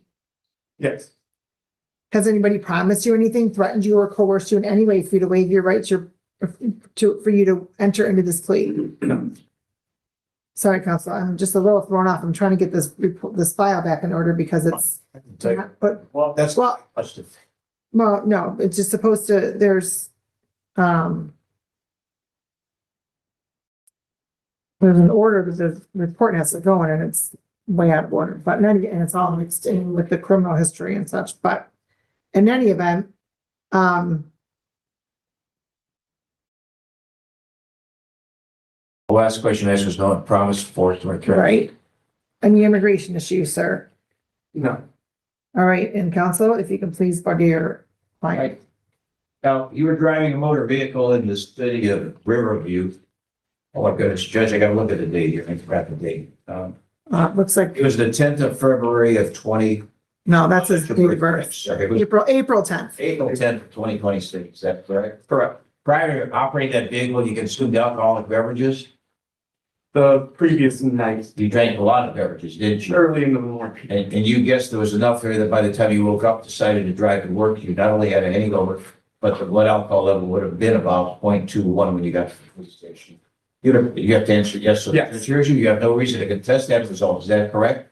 Correct. And that the police were attracted to you by the fact that you had driven into a ditch off of the major thoroughfare. The police came as you were trying to first move your car and then get out of the car. Is that correct? Correct. You believe you would not have driven into the ditch, but for the fact that you had consumed the alcohol the night before. Correct. Now, how many hours did you sleep? About 4 hours? I'd say so. Judge, I think that's critical because we understand the 4-hour level, so he was pretty tanked up. It would seem based upon the intoxilizer and the PBT results. By the time he got into the car, there's that morning after drug of alcohol that sticks with it. We believe there's a sufficient basis here. All right, and you stipulate to the 0.215 result, correct? Certainly do, Your Honor. All right, the court does find the plea as knowing, voluntary, and factually accurate. The court will accept your plea. dismiss the original charge per the plea agreement and then ask to bond counsel. Your Honor, he is gainfully employed. He has no prior criminal history.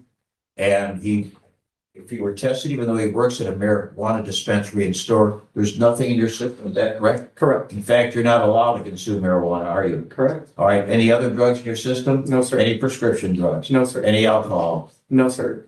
Just because you understand with the high level, the judge might require some occasional testing or frequent testing to make sure you don't have a problem with alcohol, because when you wake up at a 21, that was a long night before, you must have had a heck of a hangover. Oh, yes, it was. Okay, and so why is it that you're not allowed to use marijuana? Me personally, I have a medical issue where I'm Oh. unable to. Okay, I didn't know if there was some other reason. They don't let them smoke on premises anyways, which is pretty good, Judge. As opposed to bartenders who drink on the job. All right, sir, with the court, you've never failed to appear in court, correct? No. All right. The court's going to order $7,500 personal bond. You're not to possess or consume any alcohol or drugs unless prescribed, and your attorney was correct. I'm going to order you to participate in random testing. So you're going to go over to probation. You're going to get a copy of your bond conditions, get set up for testing, and all of your next steps. Okay? Thank you. All right, thank you. Have a good day. Thank you.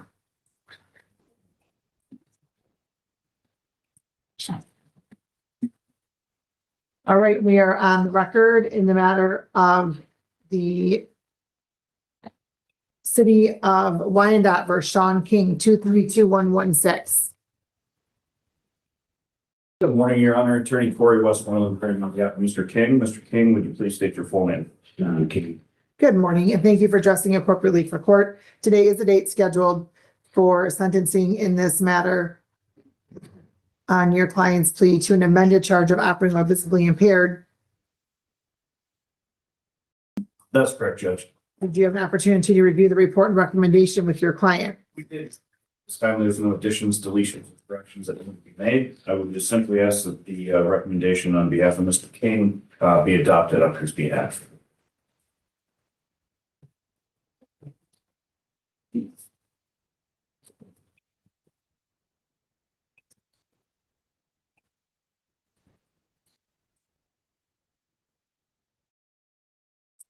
All right, and sir, you're part of the union, correct?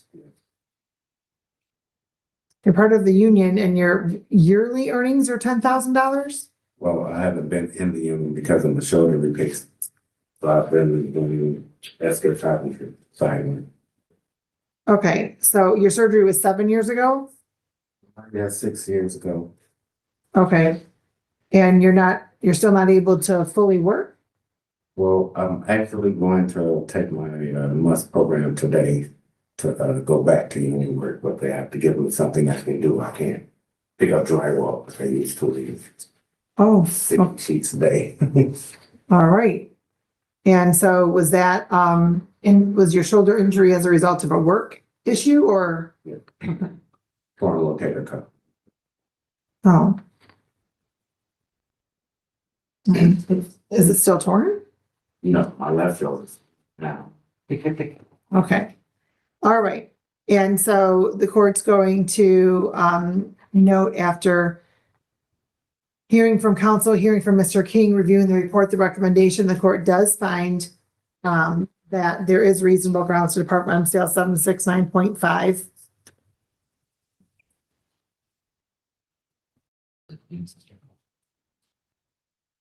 If you were to test right now, sir, what is in your system? I'm sorry? No. Okay.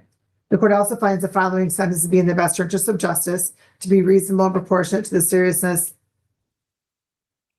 of the circumstances surrounding Mr. King, as well as the legislative guidelines. The court's going to order 9 months probation. You're eligible for early discharge, and I'll go over that shortly.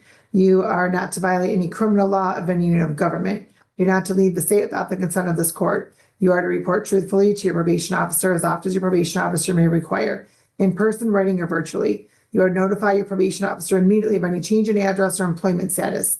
You're not to use any alcohol or drugs unless prescribed to be subjected to random testing. The rehabilitative goal for that condition is so the court can monitor your progress in maintaining abstinence and sobriety. You have to also participate in the chemical awareness program. The rehabilitative goal for that condition is so you can further educate yourself regarding drug and alcohol use, so you can make better informed decisions in the future. hopefully preventing this matter from happening again. And then the court's going to also order you to participate in the MAD Victim Impact Panel. The rehabilitative goal for that condition is so you can further increase your understanding of the dangers of driving while under the influence and the consequences of such behavior. Any questions? The court's going to order a $300 fine, $100 screening assessment fee, $450 supervision oversight fee. That's 9 months at $50 a month. Since you're eligible for early discharge, sir, up to half of that could be waived. $300 for the cost of prosecution, crime victim assessment fee of $75, justice system assessment fee of $50, chemical awareness program of $75. Is there a warrant and clearance fee?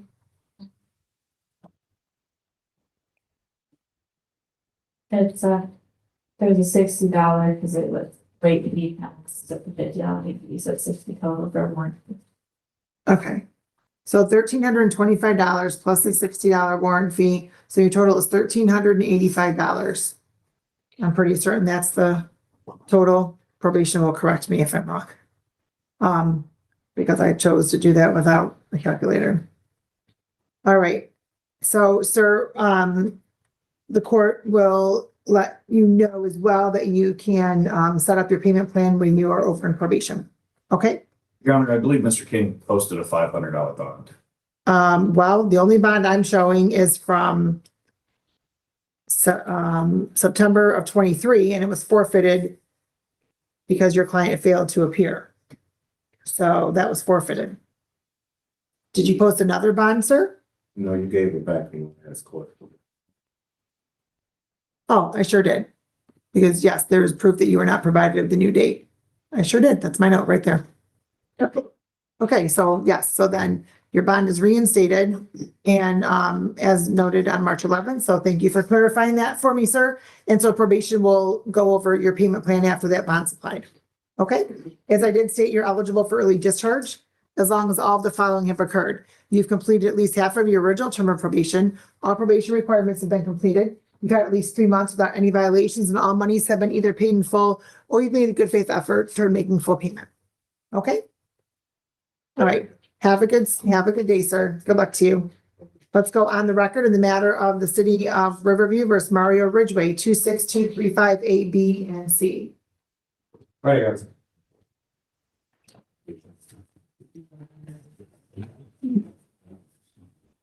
Good morning, Your Honor. Neil DeBoy here on behalf of Mario Ridgway. We also have in the courtroom today, his mother, guardian, her name is, a grandmother, I do apologize, Mary Ridgway. Sir, can you state your name, clear? Mario Terrell Ridgway. All right, good morning. Would you do like this? Mary Ridgway. Okay, very good. Did she come through? Yeah. Okay, very good. Thank you. And thank you. Good morning to you both. And thank you both for dressing appropriately for court. And today is the date scheduled for the adjourned pretrial on this matter. I understand that there was a plea that was put forth previously, but the court did not accept it because Ms. Ridgway was not present with Mr. Ridgway. And so, counsel? Yes, Your Honor, that's correct. In fact, we rewrote the same plea. It's contained in the court's file.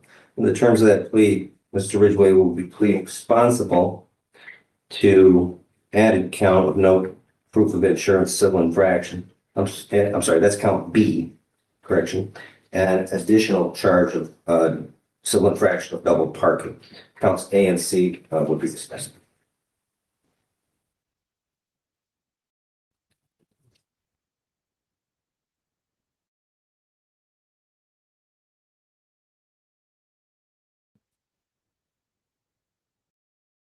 Okay. And Mr. Ridgway, please raise your right hand. Do you solemnly swear or affirm the testimony you're about to give in this matter be the truth, the whole truth, and nothing but the truth? Yes. Okay. And sir, you heard the plea that was placed on the record, correct? Yes. As to the count of no proof of insurance, how do you plead? Responsible or not responsible? Responsible. As to the amended charge of double parking, how do you plead? Responsible. And you've gone over your advice of rights with your attorney, correct? And you've been able to go over those with your grandmother and guardian Mary, correct? Yeah. You understand all of those rights. Yes. You also understand by entering into this plea, sir, that you'll be waiving some of those rights. Yeah. And you understand the possible penalty as a result of your plea. Yes. whether in this court, any other court, or administrative agency. Yes. Knowing all that, do you want to continue with your plea? Yes. Has anybody promised you anything, threatened you, or coerced you in any way for you to enter into a plea? No. Any immigration issues? No. All right, the court will accept the plea as knowing and voluntary and dismiss counts A and B per the plea agreement. And it is $200 for the double parking, $175 for the no proof of insurance, for a total of $375. Are you able to pay that today, sir? I'm not sure if I'm able to. It'll probably have to be later on today. Okay.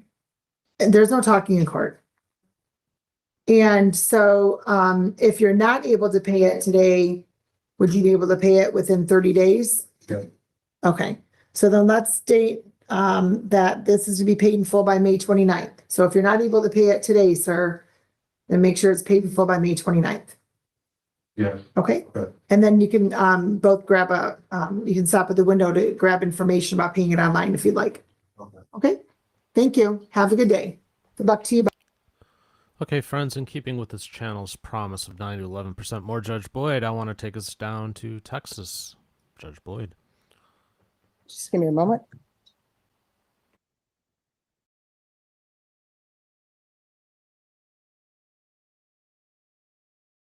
Hello. Hi. So what's going on? Okay, Judge, so we were here, I believe it was last month or so, and we had some concerns that Mr. Herrera was not being active or had not been enrolled in his treatment. And he reported to the court. He was waiting to get his identification. He was going to be enrolled. He got a job. I mean, he was going to get a job, all of that good stuff. Happy to report he did get his ID. He did get a job. He is enrolled in treatment and has been going to treatment. This coming Thursday will be his third round of treatment. He is reporting as he should. So he's on track now, Judge. Okay. All right, And awesome. then Very busy 3 weeks. Yeah. Nonstop, Your Honor. and then when he was in court the last time, Judge, you did give him permission to relocate to Yes. Colorado. Yes. And he still wants to do that. Our only concern is he's in treatment now. When he does relocate to Colorado, we would like to he needs to be enrolled in treatment again within 30 days of actually being there. Yes. And we can add that to conditions. So you need to be enrolled in treatment within 30 days once you're in Colorado, okay? Once your probation is transferred there. Okay. How will I know when the probation transfer? So we will work on the transfer. In order for us to do that, we need to know like where you're gonna be living and all of that stuff first. I'm working on that too. Okay, so yeah, so as Thank soon as you you. Mm-hmm. give us that information, we can. Busy 3 weeks. Okay. And you did it all during Fiesta. I'm proud. Thank you. All right. Thank you. Thank you, Your All Honor. right. Thank you. All right, fairly short and sweet there. Let's head over to Jefferson County and Judge Stevens. It's a year old, a year and a third old. That's old for most courts. Not for ours. If I have to be ready, I'll be ready. But I was just gonna ask you one research. I mean, he's in the list. Okay. I saw your email. Which one? The video. I need time to look for that look into that. So I don't know if you wanna. Right. Well, what she's talking about, Judge, is that Beaumont PD is not him. Beaumont PD, what they submitted was one of the officers' videos from the date going to my client's house. But I think we were looking for some other videos. But he did come to my office and I did go through a lot of that with him. All right, he's got two cases, one's state jail felony of theft, the other is a third degree felony of unlawful possession of a firearm. And yes, sir. Is this right? He's a habitual felon? Yes, sir. And I told him he looked okay. We're going after them. We're going to try that firearm case, 25 to life. Yes, all sir. right. And If we don't do it today, we're gonna put in first every week. Tell them that. Okay, because that needs to get resolved. Thank you, Judge. Sophie Martin. Appreciate you, Judge. Yeah. Mr. Jeffrey.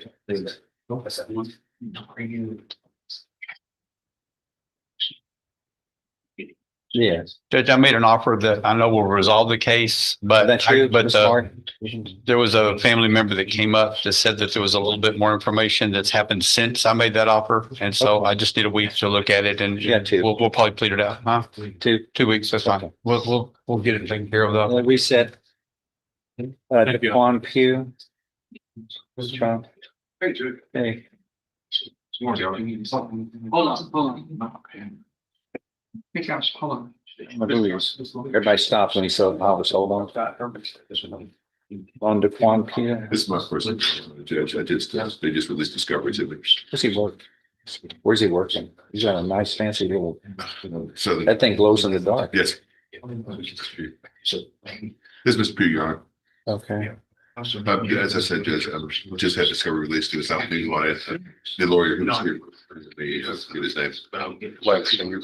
Before. Yeah, Mr. Pugh.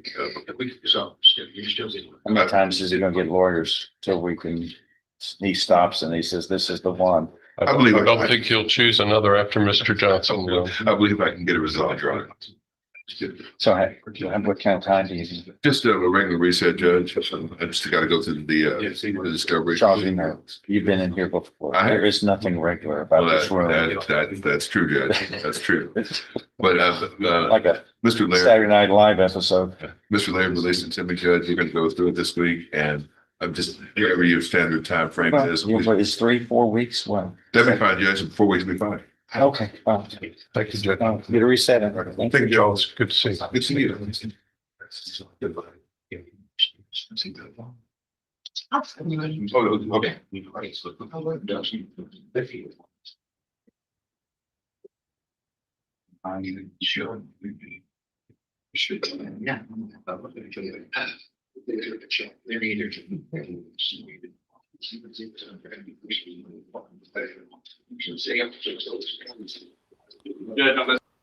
All right, we'll keep an eye, see if they rack up another contestant at some point. In the meantime, let's go across the hall to Judge West. To get an attorney hired. I wasn't able to get, I actually lost my job because they're actually trying to get me to move hazardous waste without any material dockets or like that. So I had to quit. I can't understand what. I had my job, I lost it because I had to quit because they were wanting me to move hazardous materials without any type of manifest or anything like that. And I wasn't gonna risk my going to jail. So I had to quit. So I'm actually in the process of getting a new job. Why would that have made you go to jail? Because if someone got a ticket or something like that, I probably violated my bond fee or whatever, they're getting another ticket or something like that. I don't know if it would, so I just quit. Well, it's it was too much of a risk. They were wanting me to make me do all kinds of stuff I didn't think it was legal. So. Where were you working? Hydrocon. So have you tried? They're a very shady company. I did not like it at all. I'm going to have you fill out some paperwork to see if you qualify for a court-appointed lawyer this morning. You need to fill it out accurately and completely. You're going to need to swear under oath that it's all true and correct. You'll step in front of the clerk on the end. She'll give you that paperwork. Whenever I'm still get a lawyer, I'm still a hire lawyer. Whenever I get the money, I gotta just swap them out or. Can you afford an attorney? Yeah, eventually, yeah. Eventually when? If maybe in 30 days or so. Okay, so you've been here 4 times. Right. And you've been given all this time. Yeah, I was in the process of getting that new job that I found out was shady, right? But what I'm saying is, if you don't have a job right now, are you going to be able to afford someone if I give you one more reset, or do we need to go ahead and? Yes, I would. Okay, so I'm going to reset your case 30 days. You need to have a lawyer before that next court date. All right, step in front of the clerk.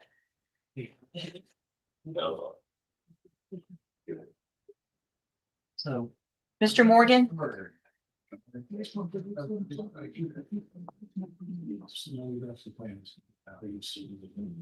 Good morning, sir. You're Michael Morgan. And Mr. Morgan, it's important that you're here on time, okay? I'll recall the bond forfeiture. And Mr. Morgan, were you able to hire a lawyer? No, wasn't able to hire one. After the first 2 calls, I realized I couldn't afford it. Who'd you talk to? And Mr. One of these is I had talked to my, the court appointed lawyer had his first. Mhm. Ms. Holmes? Ms. Holmes, Andrew, Anders. That's what they Anders, no. About two more, I can think of the name right now. Did you, what, remember I told you to bring those names in? So I Yeah. know that you were Yeah. trying. Why didn't you write them down on something? I mean, I know you, this don't sound bad, but I lost one of them, the course that I had. Okay. But I did it like 3 or 4 days after you told me. Who are you working? No. So excuse me. Okay. So I'm gonna find that you qualify for a court-appointed lawyer, Mr. Morgan, and you'll just need to step in front of the clerk. She'll give you that information, okay?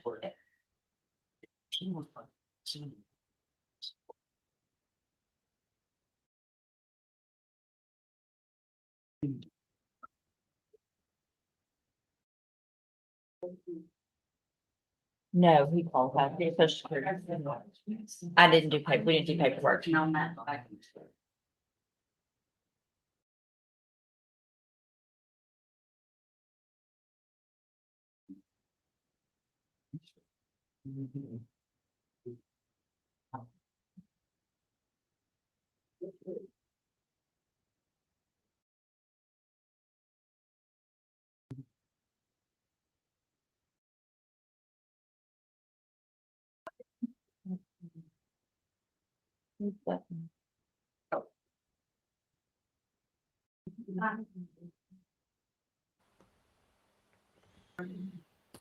All right, we'll keep an eye there.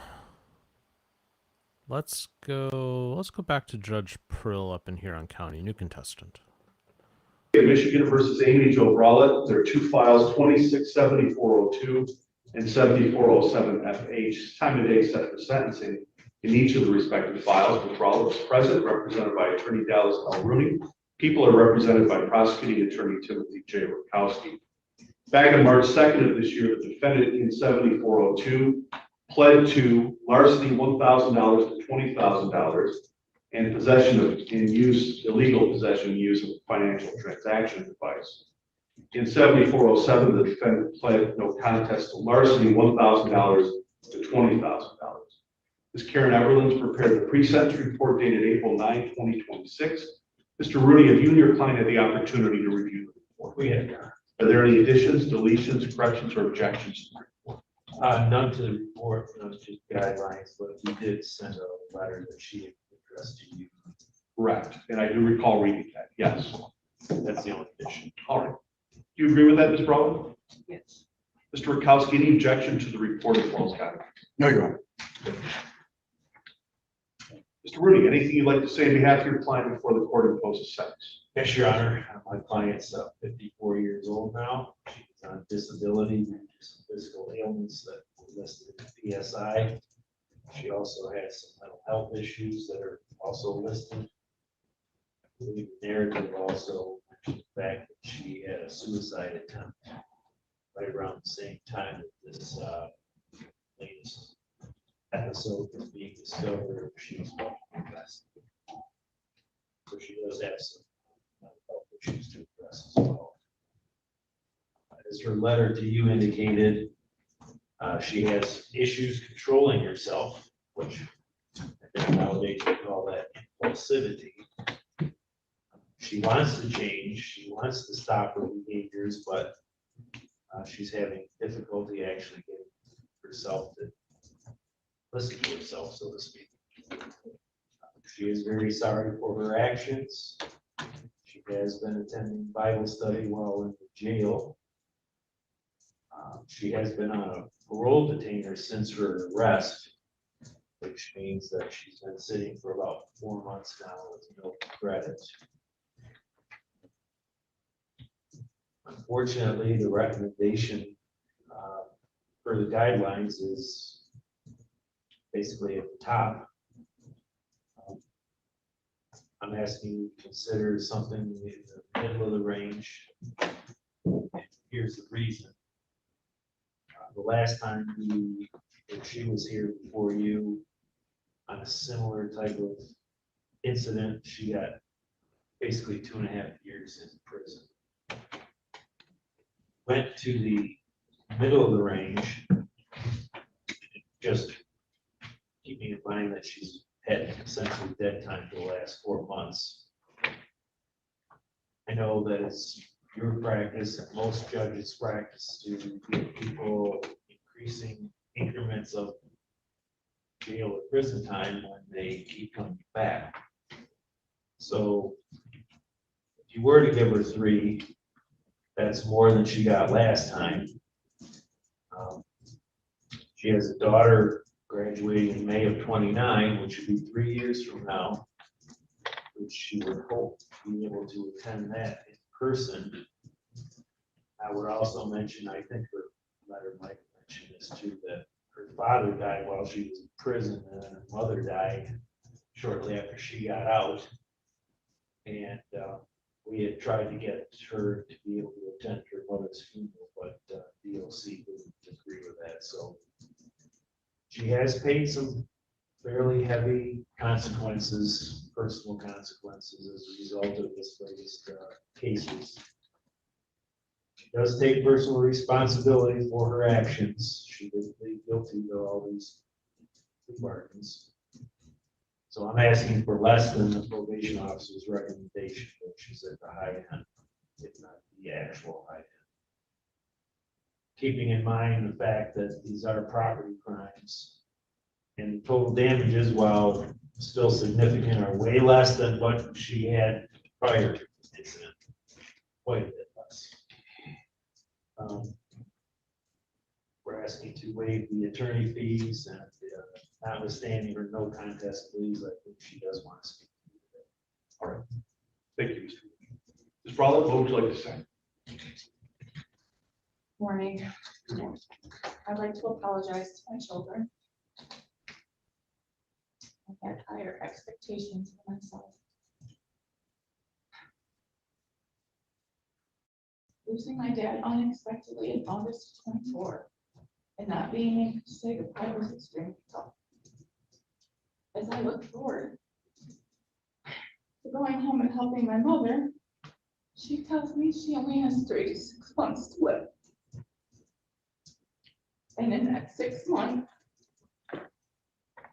on January 25th, 2026, she passed away.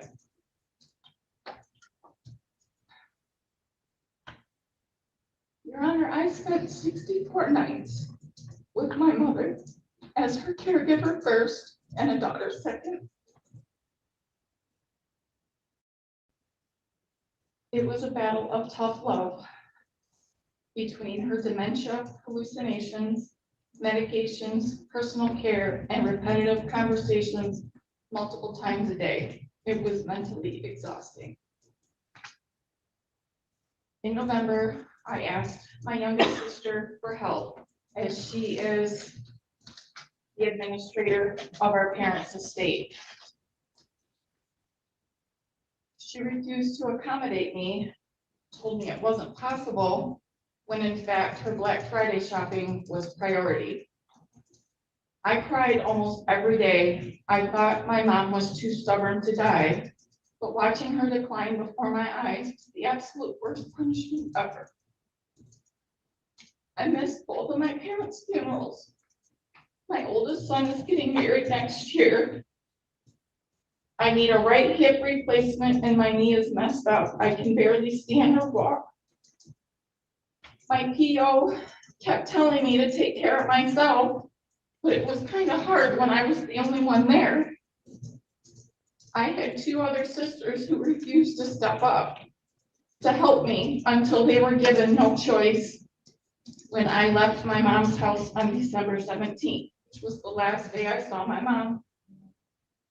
We all know I'm far from perfect, Your Honor. I just needed a mental break in November to reset myself. This wasn't what I had in mind. I just wanted more time with my mom.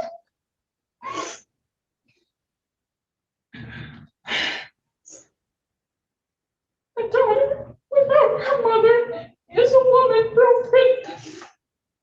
It is a loss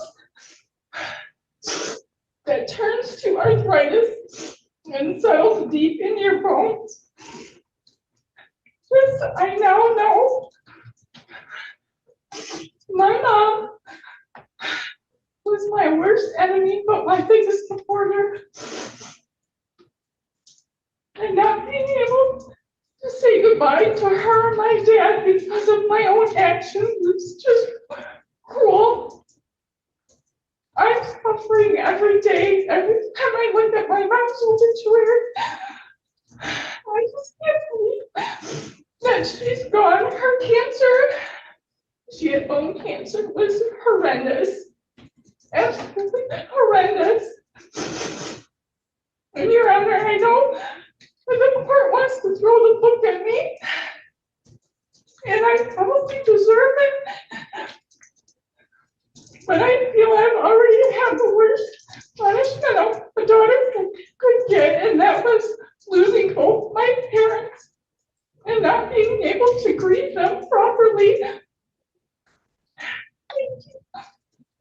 Cool. Mr. Rakowski, on behalf of the people, this is a victim's rights case. It is a victim's rights case. We ask you to take into account the victim's impact statement included in the pre-sentence. Without going into detail on that, the court's read the pre-sentence reports, you've seen that. We've talked about this case in the office. It's very sad.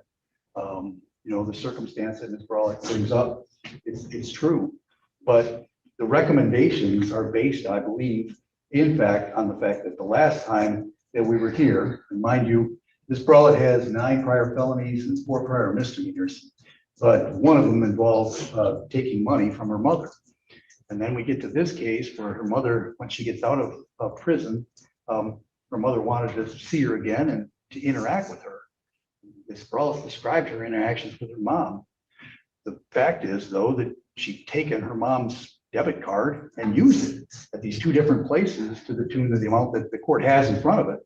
And when you victimize somebody once and then you victimize them again, and she knew her mother's circumstance, I think that's why, and we would ask you to adopt the recommendations, because it is at the high end of the guidelines, but I believe the circumstances of what Ms. Brawlett did, just getting out on parole, it's the same thing. It is worse because she knew her mother was dying as it is, and then she uses this debit card from her mom to not just use it once, not use it twice, but use it multiple times at 2 different locations. That's why we have the 2 separate files, Your Honor. As far as the credit, there is no credit because she's on parole, but the dead time that she's serving is going to go towards her parole violation. And so it's not going to be that she's not going to get any credit for it. It's just she's going to get it on her parole, not on this file.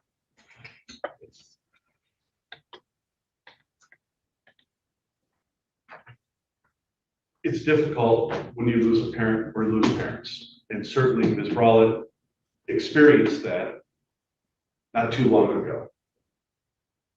And the last time Ms. Brawlett was here, yes, a prison sentence was imposed, but the idea was learn from that experience and don't repeat behavior.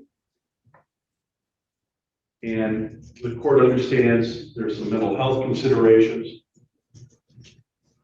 as well, and the court has considered those, but at the end of the day, Ms. Brawlett was on parole while her mom was in hospice care. She took her mom's card, purchased iPhone, iPad, a laptop, and then gambling on FanDuel, over $11,000 charged on the card. And maybe there's addictions relative to gambling, because that's certainly difficult once you get into that. But having the love of your parents, your mom who's dying, but then to take her card and do what you did, Ms. Brawlett, is sadly unacceptable. Your Honor. You've had the opportunity, Ms. Brawlett. You've had the opportunity to speak. That's what I read in the pre-sentence. I had no help. I couldn't leave her there by herself. I was the only one there for 64 nights. So what gave you the right to take the card and use it? How does that correlate? It doesn't. I had no right, That's the point. and I take full responsibility. And the court But who was appreciates that. there to help me? Nobody. And it's not about me. I'm not saying it's about me. I had stuff I was dealing with too, but nobody stepped up to the plate. What was I supposed to do? I did what I did to get out of the situation, so my other sisters had to step up. How does that help with gambling? I wanted to pay off my debts. I was alone and I'm still alone. It will be the sentence of this court. The 7402 FH. For count 1. Defendant is committed to the Michigan Corrections Commission, placed in their custody for a period of 48 months. 30 years, credit for no time served. $130 crime victims assessment will be ordered. Attorney fees are waived in all files. $68 in state costs will be ordered. June 22nd, due date 2026. Count 2, financial transaction device will be the sentence of this court. Defendant be committed to the Michigan Corrections Commission and placed in their custody for a period of 2 years to a maximum of 15 years. Credit for no time served, $68 in state costs will be ordered. And if I wasn't clear in count 1, it's 48 months to 30 years, if I didn't state that. Count 3, financial transaction device, illegal sale or use. Same sentence, 24 months, Department of Corrections to a maximum of 15 years, no credit for time served, $68 in state costs will be ordered.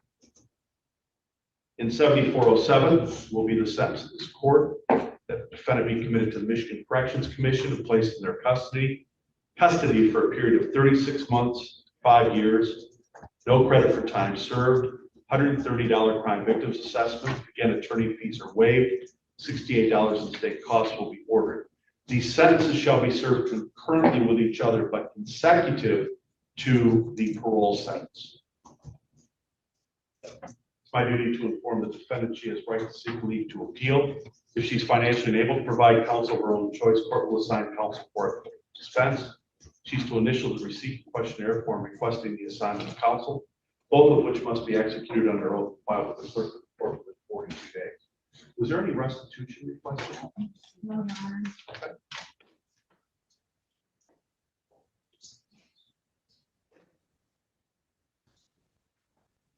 Under 12,000. Yeah, there's no restitution requested. Yeah, our planners people fake. Okay.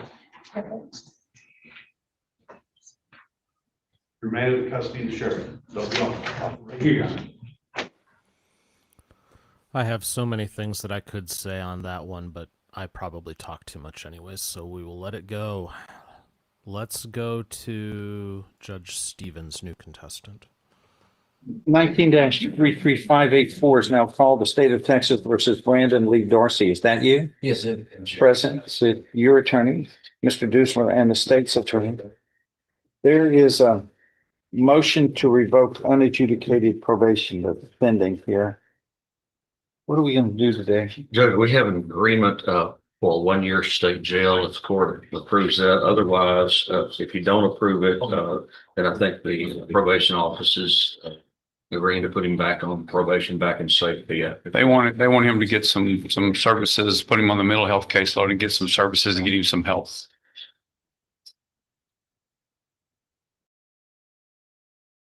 Okay, well, And he's competent or not? He's competent. He just has some mental issues, some cognitive issues, I believe, that they want to deal with some help in the mental health caseload. We have a lot of that in this room. Now. Well, you keep staring at me when you're saying that, and I understand why. Some others. No, so the man is competent. Yes, sir. What are we gonna do then? Well, he has some jail credit and he'll accept the state's offer of 1-year state jail if he wants to go along with that. What's in his best interest? Probably to accept the 1-year state jail because he's got a bunch of credit and he'd be released relatively soon. And then from the state? But talk to probation. She's dealt with him more than I have. Just We wanted to continue him on probation and put him on a mental health caseload. On the what? We wanted to continue. The him- intense mental health. No, just the the mental health. mental health caseload. Why? He does have a traumatic brain injury, and he recently went to Spindletop and he was diagnosed with bipolar 1 disorder, and he has been he was prescribed medication and everything, and we wanted to keep that going. And the treatment that he needed. Okay, what happened on this allegation here that he failed to obey all the rules of the substance abuse felony safe P? If he fails to do that, why would we think he would be successful in other requirements? His original counselor that he had while he was in treatment passed away, and they were aware of his limited cognitive abilities, and the new counselor that he was assigned to, they were not aware. So the extra assistance that he was receiving, he wasn't. How could they not be aware? I mean, isn't it in the file? I mean, isn't it paperwork everywhere, or did they have, or was the head in the sand? Okay, don't answer that. The application though, what did he fail to do that he should have done? Attend the groups in How many group sessions did he fail to? 10 before finally a motion was filed.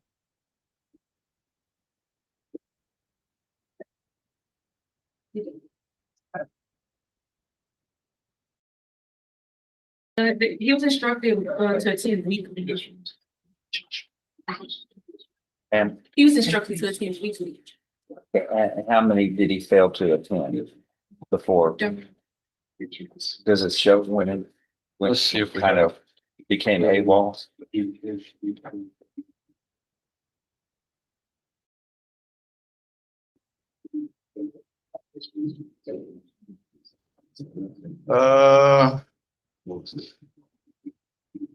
Does Mr. Dorsey have a plan of getting some kind of treatment or help if he goes to state jail and then is released? I think he was continue. Is what he does. Right, that's what you've been doing. Yeah, I was continue spending some. Yes, sir. I had the Spindletop. Were you at the Spindletop facility before you committed this offense? Or is it just since you committed this offense that you went to the Spindletop? I did go to spend some. Before all of this? Yes, sir. When did you start going to Spindletop? Do you remember? No, sir. Because I got Like years ago? I can't recall because I got amnesia. I can't recall what day I started and what day I stopped. Judge, he was just assigned, I think the aftercare requirements was ordered in February of 25. And as of January 29th of 2026, the defendant was unsuccessfully discharged from the Cheyenne Center. He repeatedly missed groups at the center, even after he was assigned a positive peer to remind him to attend, is all I have on the report. But Gotta help yourself, you know? Okay, from probation. What happens if he doesn't? What happens, Scott mentioned? What happens if we just give him credit for time served, I guess, for a year? Is that right? He's got about a year service? He's a little less than that. Okay, so he does a few more days, but then he's released.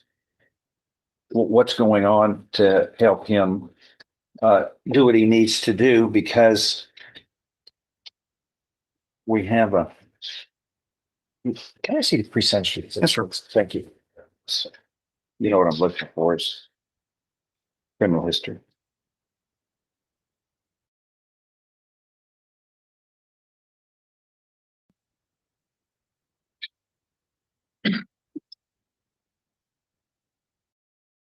just for the clerk's edification, the restitution in the case, I think, has been paid off. So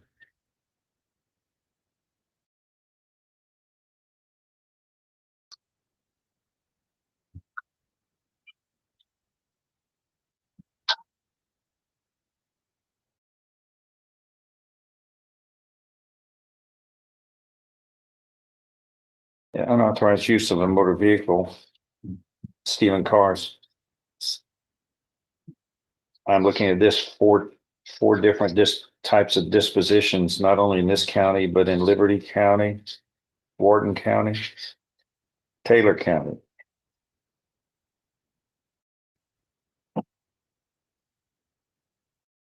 That's a lot of unauthorized use, stealing cars in different counties. Why'd you do that? Because the person I was riding with, they told me that. Four times. This is four different counties. What they told me that was their vehicles too, sir.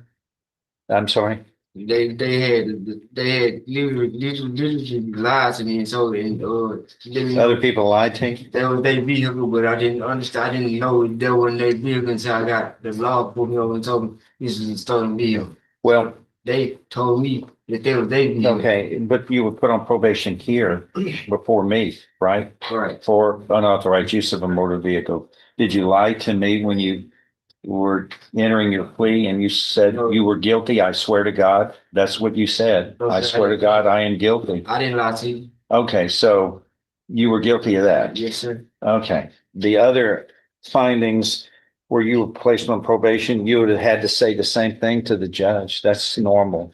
That's the way we do things in the law. Were you lying to them when you said you were No, sir. guilty? No, sir. Well, somebody's wrong.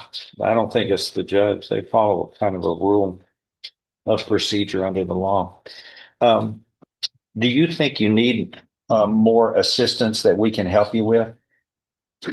That the probation office has been helping you with? You have to attend, but it's in your best interest. I'm looking here, Mr. Dudley, and I think you still need some assistance. That's in your best interest. I'm not talking about staying in jail. I'm talking about being assisted when you're out on under my supervision and going to see medical treatment to ensure that whatever problems you have get corrected and get fixed. And it's, from what I'm reading here, this is fixable and you can deal with it responsibly and live a very happy, responsible life. But it's obvious that you still need some care, and that is in your best interest, I believe. I also want to point out to the court, I've got a letter that I received from his mother. It says that as soon as he gets out of jail, that she is working on getting him some doctor appointments to deal with his brain injury and his conditions there. All right. And so she's just asking. How about that? Would that be good if we can get you out of here? Yes, sir. Here's the problem, though. What we're going to end up doing is for this, the criminal history is replete with problems. What the court wants to do is revoke his probation, find him guilty, sentence him to time, sentence him to 2 years, give him credit for time served, place him on regular probation now. This is the only way to keep this supervision. Sure call. Yeah, I think that's the way to do it. He's been in problems enough. So this is a 5-year probation, judge. You can just extend him up to another few years. You don't have to go to the revoking. We can. Well, he's on, but how many?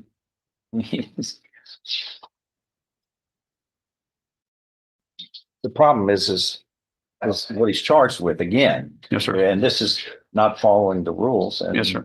This was to help him to go to the residential treatment center. I mean, what I don't want to do is open a door. What's good for Mr. Dorsey is good for everybody else. I send somebody there and then they don't go. We catch them, bring them back, and then they say, well, I'll go from now on. I want the Brandon Dorsey rule. What's fair is fair. And that's right. I don't want to open a door. You were ordered to do this. You didn't. You've got to pay a price. And that's what I'm suggesting that we do here. That's what I want to do. Revoke him, sentence him, place him back on regular probation now. Okay. And him get the treatment that he needs. We all know it. He's not doing well on his own treatment. Your call. All right, Mr. Dorsey, raise your right hand. Do you solemnly swear or affirm any statement you make during this hearing shall be the truth, the whole truth, and nothing but the truth? So help you God. I do. Lower your hand, sir. Does the defendant waive a formal reading of this motion to revoke unadjudicated probation filed on March 9th of this year. Can we Yes. proceed in summary? Yes. In summary, Mr. Dorsey, this motion to revoke probation states that on May 4th, 2022, going on 4 years ago, that you were placed on deferred or unadjudicated probation for a period of 5 years for the state jail felony of unauthorized use of a motor vehicle. Is all of that true? Yes, sir. Allegation 1 states that you failed to obey all rules and regulations of the substance abuse felony punishment program. We call that SAFP, and SAFP, we call it SAFP. And you were unsuccessfully discharged from the Cheyenne Center Residential Aftercare as part of the substance abuse felony punishment program because you failed to fully participate in the program as required and as directed by the court. And that was a violation of a special condition of probation, which was added to your probation on February 4th, 2025. And is all of that true and correct, sir? Yes, sir. Are you pleading true and correctly this voluntarily and because it is true? Because Do you understand that it is true. a voluntarily and made plea of true to one or more violations of probation, that is enough to grant this motion to revoke probation? Your deferred or unadjudicated probation can be revoked. And you can be placed on either a regular probation, you would be found guilty, placed on regular probation, or you could be found guilty and then sentenced to the state jail for up to 2 years. Those are the two options. And what I'm proposing is placing you back on probation. Nonetheless, are you pleading true, knowing all of this voluntarily and because this allegation is true? I find that you are pleading true voluntarily. You understand and appreciate the consequences of pleading true. Here's what I'm going to do. Anything else to add? I'm going to find, if nothing further, that there is sufficient evidence supporting this motion to grant it by preponderance of the evidence or greater, as allegation 1 is proven true and by a preponderance of the evidence. And thus, this motion to revoke unadjudicated probation is hereby granted. Earlier in this case, you pleaded guilty to the state jail felony of unauthorized use of a motor vehicle voluntarily. You were mentally competent to do so. You understood and appreciated the consequences of pleading guilty. There was sufficient evidence supporting your guilty plea from State's Exhibit 1 admitted at your plea hearing originally to find you guilty beyond a reasonable doubt. We deferred any finding of guilt. Now, this motion to revoke probation is hereby granted. I therefore now find you guilty beyond a reasonable doubt of the state jail felony of unauthorized use of a motor vehicle. And you are hereby sentenced to confinement in the state jail for 2 years. But I'm going to suspend that confinement and place you on regular probation for 5 years. You have already served About 4. 4. So you're going to be on probation for kind of about 1 more year or so. And you will be ordered to. No, Judge, once you revoke him, if you do 5 years, I guess you could release him early, but he's going to be on for 5 years probation. Well, okay, the most we can put him on then.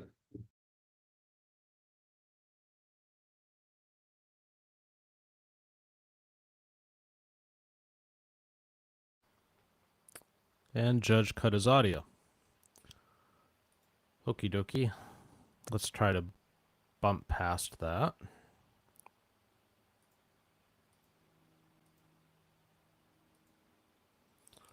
Nope, we don't get to hear the end of that. Okie dokie. Let's go across the hall. Judge West again. And on Carlos Betancourt to sentencing. Oh, sorry, they have the wrong name on the pre-sentence report. Thank you, Mr. Nichols. All right, sir, are you Carlos Betancourt? Yes, sir. And Mr. Betancourt was previously in court and cause number 25 DCCR 0798 entered a plea of guilty to evading arrest or detention with the use of a motor vehicle. I've received that pre-sentence report. Has everyone had an opportunity to review the report? We have, Your Honor, no corrections. I have, Your Honor. Any Nothing- issues? No issue. All right, sir, I'm going to find that you previously entered your plea of guilty freely and voluntarily. Find sufficient evidence to find you guilty. However, I'm going to follow the agreement that you made with the district attorney and defer all proceedings and place you on probation for 5 years. You're ordered to pay the $500 fine and to follow all of the rules and conditions of probation. If you do that, this is an excellent opportunity because you don't have the felony conviction on your record. And if you satisfactorily complete the probation, at the end, the case is actually dismissed. You'll never have the felony conviction.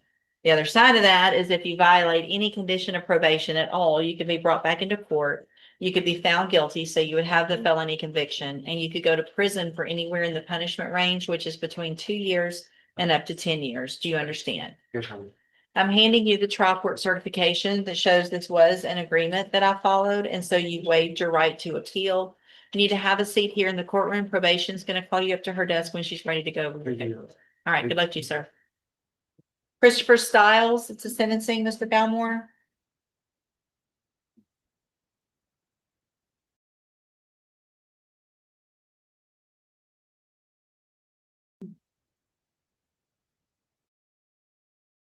Good morning, sir. Are you Christopher Stiles? And this is 25 DCCR 0594. Mr. Stiles was previously in court, entered a plea of guilty to the state jail felony offense of abandoning or endangering a child. I've received the pre-sentence report. Has everyone had an opportunity to review the report? We have, Judge. State answers. Is there any objections or explanations? There's an explanation, Your Honor. There is a statement that's made under the defendant's version that I know would probably cause the court some concern. I would like to point out a couple of things. Number one, there was more discussion about that in his personal interview. I was present for that interview. That specific sentence was actually pulled from the questionnaire that was filled out prior to the interview. So there was more discussion. It wasn't just simply just that one statement. But what that relates to is, number one, if we go back to the beginning of this, in this case, he entered a plea of no contest. And I think he could probably address better exactly why he made that statement and why he's still wanting to move forward with the no contest plea. You have anything to say? No, and that was one where y'all agreed to a no contest? Correct. Because I typically don't do that. We agreed and the court was okay. Okay. At least at that time. Okay, so then any issue going forward, Mr. Coleman? I'm just very concerned about going forward, given what appears to be a lack of acceptance of responsibility, Judge. Saying to the effect that I don't feel I committed a crime gives me some concern. Yeah. Well, I know there will be some mental health treatment, and because of that, and because of what you guys looked at ahead of time for that no contact, the no contest. Obviously, I was looking at also the contact issues, but I think I'm willing to go forward. What about the restitution? That it looks like there was a total restitution amount. And I want to say if everything looked correct, except for there was one, I believe the first item may have been a bill, not a paid, not a receipt. So I think that was the only question I had. I kind of forgot about that, but I'm not sure that was paid or not. Well, We don't contest it at all. It's just, I just don't know if that was incurred or if that was the original billed amount. But we're not opposed to that just being corrected at a later time. the way it shows, it was no insurance payments or adjustments applied. So the patient balance was that 1,300. So doesn't if seem it's the right, patient's because- balance. But the other ones had insurance deductions. There was insurance. in Right. place, So So here's what I'll do. I can always just order in an amount not to exceed that total amount. And Yes. that way, if there's anything that comes up, he's responsible for it unless there's some proof to the probation department that that's been paid or reduced. Okay. All right, then, Mr. Stiles, at this time, I'm going to find that you previously entered your plea of guilty freely and voluntarily. Find sufficient evidence to find you guilty. However, I'm going to follow the agreement that you made with the district attorney's office and defer all proceedings and place you on probation for 5 years. You are ordered to pay $500 fine as well as restitution in the amount not to exceed $1,655.24. You're also to follow all of the rules and conditions of probation. That includes having only supervised contact with the victim in the case, that you will have a mental health evaluation and any type of treatment that is required. You will be ordered to do that, whether it's counseling, medication, whatever it is that's now part of your probation. And all that's just meant to make it where you can be more successful in life and obviously on probation. If you do everything that you're supposed to on this probation, it's an excellent opportunity because you do not have a felony conviction on your record. And at the end of the probation period, if you're successful, the case is actually dismissed. You'll never have a felony conviction. The other side of that, however, is if you violate any condition of probation, you can be brought back into court and you could be found guilty and you can go to state jail prison for between 6 months and up to 2 years. Do you understand? Yes. I'm going to hand you trial court certification that shows this was an agreement that I followed. And so you have waived your right to appeal.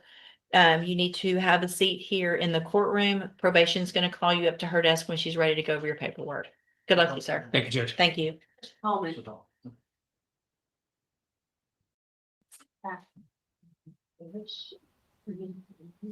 Austin Talbot.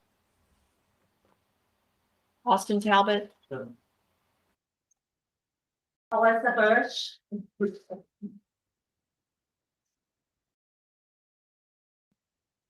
Good morning, you're Austin Talbot. Yes, ma'am. And this is cause number 20-35335. Mr. Talbot is on probation for aggravated assault causing serious bodily injury. There's been a motion to revoke filed. Mr. Galmore, what is the announcement? Judge, I believe we have a proposal for the court. We would like the court to consider. Mr. Talbot would enter pleas of true. And the agreement is that he would be extended for 1 year because his probation's already expired. He's already passed his expiration date. So he'd be extended for 1 year by agreement. And that would be subsequent to an updated PSI, Your Honor, whatever terms and conditions you might think necessary. It was my intention that he enter a plea of true to the Tyler County DWI so that the updated PSI could take those factors into account. Is there a court date set for I that? don't believe that case file. has been resolved yet, so it'd be a little bit difficult for me to prove it up, but if it will enter a plea of true and do an update, I'm not opposed to continuing him for some period of time. Court agrees. And that's obviously the main thing. There's also a large arrearage. Correct. I guess He did get another job now. He lost his job, got another job in Newton County, right? Did you have to move? Was it Tyler County or Newton County? No, I'm working in Angelina County. Angelina County. And I'm working for USA Lawn Services. That's the only place that would hire me. So he believes he'll be able to knock off that arrears. Yes, ma'am. And Okay. I'm waiting on tax money too, so that was so, going okay, forward to pay it off. okay. I guess it looks, there must have been an issue, obviously early on with some alcohol issues and you went through the ATAR program. Yes, ma'am. And so it looks like you were supposed to have a court-ordered interlock device on a vehicle. I have, But part of this is that he left, not just didn't have one, but all that happened in Tyler without that as well, which obviously gives me concern. Do you have that on your vehicle at this but I time? don't drive. I have a breathalyzer thing that I carry. for a Okay. person. Okay. I blow 4 times a day. Okay, and you're not driving? No, ma'am. Okay. And it looks like you signed some time ago, a note that you would not drive with probation, correct? Yes, ma'am. Okay. So then I guess let's go through the motion today and we'll reset it for sentencing. Let me get that pulled out.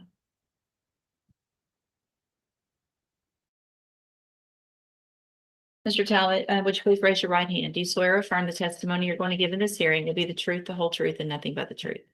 Thank you. And will he waive the formal reading of the motion? Will, Your Honor. So again, in clause number 20-35335, I have a motion to revoke your unadjudicated probation. Shows that you were placed on probation March 22nd of 2021 for the offense of aggravated assault causing serious bodily injury, a second-degree felony, and that was a 5-year deferred probation. Is that correct? Yes. and it alleges that you violated your probation. Count one alleges that you committed the offense of driving while intoxicated, second on May 20th of 2025 in Tyler County, Texas. And is that true or not true? Yes, Your Honor. Thank you. Count two alleges that you failed to remain in Jefferson County, Texas, as you were ordered, and that you were in Tyler County on May 20th of 2025 without permission. Is that true or not true? True, Your Honor. Okay. You sound like you're not sure about that one. Uh, Did you have permission to be in Tyler County from probation? No. Your Honor. Okay. That should- Count three alleges that you failed to provide verification of performing the community service hours as required. Is that true or not true? Yes, Your Honor. True. True, sorry. Count four alleges that you failed to abstain from the use of alcohol and that on May 20th of 2025, you were arrested for driving while intoxicated in Tyler. Is that true or not true? Count five alleges that you're behind in your court assessed fees as of January 13th, 2026 in the amount of $4,357. Is that true or not true? True. Count six alleges that you violated the court-ordered interlock device by operating a vehicle on May 20th of 2025 that did not have that device on it. Is that true or not true? True.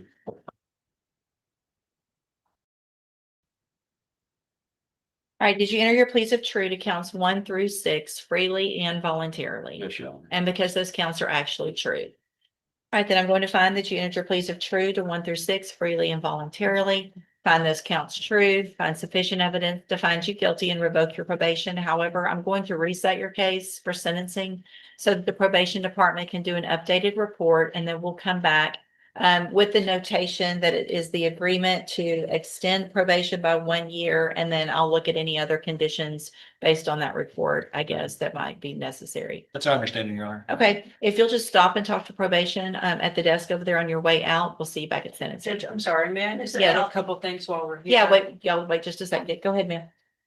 Judge, I handled this case originally, and would you please just admonish the complainant, there have been no issues thankfully in probation to my knowledge, to continue because his probation has expired and we haven't yet extended it out technically, would you please admonish him to continue that no contact with the underlying complainant, Amy Barnado, and also just so the court is aware, a lot of times those fees look like they're owed to probation. In this case, it was a subrogation issue and they are owed to an insurance. Okay. So obviously because the motion is pending, even though the time has run, you're technically still on probation because the motion holds it open. So you're still on probation, same conditions apply that you've been on, the no contact and trying to get that money paid as quickly as possible. Yes, Your Honor. Okay. Yes. You can ask me questions over here. Okay. And if y'all need anything, just let me know. Okay, thank you, Judge. Thank you. I need to get your thought. Before we see the probation. Alrighty, friends, TCF Live. It's Monday in our final half hour for today. Let's go back up to Michigan. We'll check in with Judge DeSanto. Would you prefer to stand up? What's easier for Sure. Okay, I guess it's good to stand. you? Okay, all right. Okay, and so, ma'am, your name for the record, please. Okay, and so today is the date scheduled for sentencing for your client on the amended charge of disorderly conduct. The original charge of assault and battery was dismissed by way of resolution between counsel. Is Tanis Margaret present? No. Okay. All right. And so, counsel, do you have an opportunity to review the report and recommendation with your client? I did, Your Honor, and at this time, there's no additions, deletions, or corrections that need to be made. I would just like to highlight that Ms. Patterson does not have any prior criminal history whatsoever. This stemmed from a bad relationship that went south. She was in a long-term relationship with a gentleman. She no longer is. She understands that her emotions got the best of her, and she plans to never allow this to happen ever again. So I do believe she is eligible for 771.1, so I would just ask that she be sentenced. Okay. And so, did you break your ankle between the date of your interview and today? Yes. Okay. Yeah. It happened over this past weekend. Oh. Okay, that's not good. All right. Okay, and so the court will note, well, so does that affect your employment as well, ma'am? Yes. Okay, so are you going to be on a leave of absence? Yeah, I am right now. Okay. Short-term disability. I'm supposed to be able to return back to work May 24th. Okay, I'm just going to make a note of that. And obviously, any sort of community service or workforce would be somewhat difficult for her to complete. She understands she'll need to do so at some point, but it'll be kind of a slow start. Of course. To begin. Okay. All right, and obviously, depending on how you're healing, we can communicate with your probation officer to see if there's some adjustments that need to be made for that. Yes, ma'am. All right, the court will note after hearing from counsel, hearing from Ms. Patterson, reviewing the report, the recommendation, the court does find that there's reasonable grounds to depart from MCL 769.5. Given this, and also given that you're eligible under 771.1 status. And the court also finds the following sentence to be in the best interest of justice, to be reasonable proportion to the seriousness of the matter, taking into account the circumstances surrounding Ms. Patterson. The court's going to order 6 months probation. You're eligible for early discharge. You're also eligible under 771.1 status. You're not to violate any criminal law of any unit of government. You're not to leave the state without the consent of this court. You are to report truthfully to your probation officer as often as your probation officer may require, in person, writing, or virtually. You are to notify your probation officer immediately of any change in address or employment status. You are to participate in a one-day anger management class. The rehabilitative goal for that condition is to give you additional assistance in learning how to properly express your feelings and needs when you are in an emotionally upsetting situation, so that hopefully this matter won't happen again. The court's also going to order 3 days on the court workforce. The rehabilitative goal for that condition is so you can further develop life skills that give back to the community. Obviously, if your healing doesn't allow you to do that, again, communicate with probation so that we can see if there's any adjustments that can be made. Okay, will do. $200 fine, $100 screening assessment fee, $300 for the supervision oversight fee. That's $50 a month at 6 months. And since you're eligible for early discharge, up to half of that could be waived. $300 for the cost of prosecution, crime victim assessment fee of $75, justice system assessment fee of $50, workforce is $120. That's 3 days at $40 a day.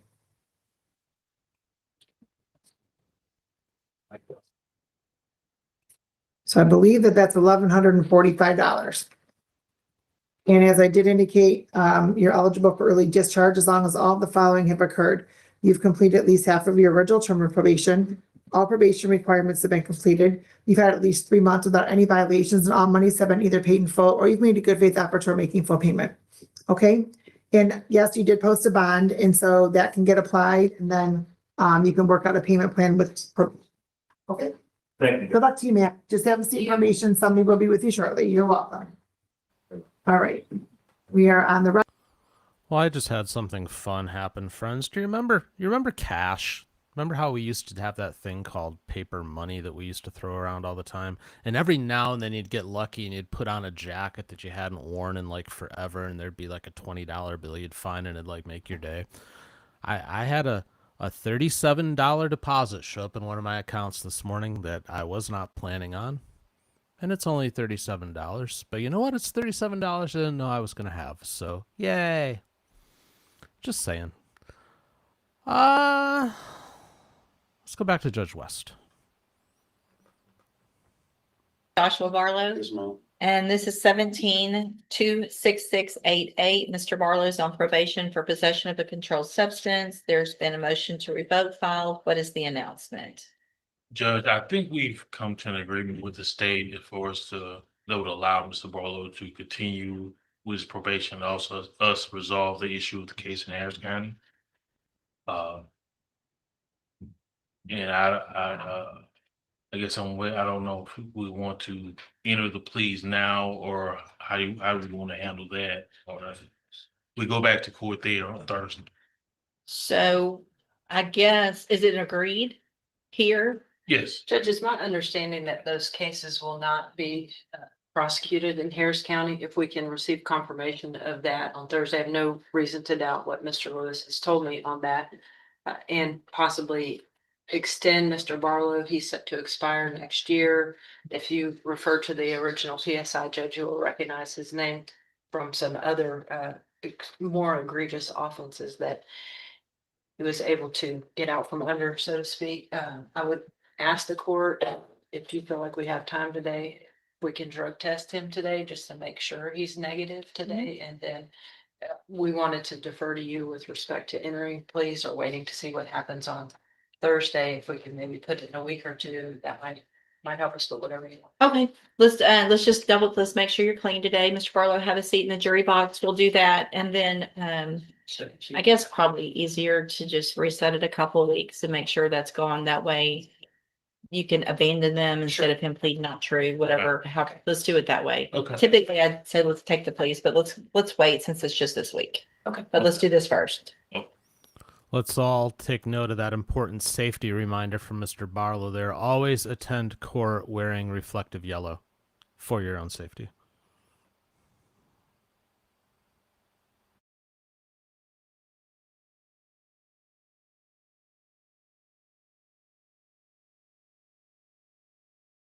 Good morning. Are you Alyssa Bush? Yes, ma'am. Thank you for filling that in on the front page. It's for the court's information. The state's offer in the agreement of the parties reflect the fact that the defendant has paid full restitution up front. Thank you. And so what we're going on is what? Lesser included of Attempted. Okay.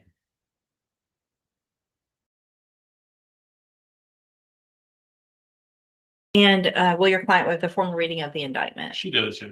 Ms. Bush, in cause number 25, DCCR 1754, the state has elected to proceed on the lesser included offense of a Class A misdemeanor of attempted credit or debit card abuse from September 6th of 2025. And how do you plead to that charge? Guilty. Are you pleading guilty freely and voluntarily? Yes, ma'am. And because you did what they've charged you with? I have here on the tablet some documents that have your signature on them that the state's marked as exhibit number 1. Before you signed these, did you go over them with Mr. Lewis? Yes, ma'am. Do you fully understand them? Yes, ma'am. And do you understand if I follow the agreement that you've made with the district attorney that you'll be waiving or giving up any right to appeal? Yes, ma'am. And it looks like the agreement that you've reached is for a 2-year deferred probation. There would be a $250 fine. It sounds like restitution has already been paid, so that won't be an issue. And you would be required to follow all of the rules and conditions of probation. Is that your understanding? Yes, ma'am. And are you a U.S. citizen? Yes. State tenders number 1. No objection. It's admitted. Is there any evidence that Ms. Bush is not competent? No objection. All right, ma'am, I'm going to find that you entered your plea of guilty freely and voluntarily. Find that you're mentally competent and understand the nature and the consequences of your plea. Find sufficient evidence to find you guilty. However, I'm going to follow the agreement that you made with the district attorney and defer all proceedings and place you on probation for 2 years. You're ordered to pay the $250 fine and to follow all of the rules and conditions of probation. If you do that, this is a great opportunity because you don't have a conviction on your record.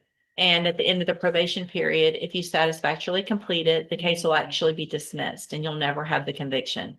The other side of that, though, is if you violate your probation in any way, you can be brought back into court.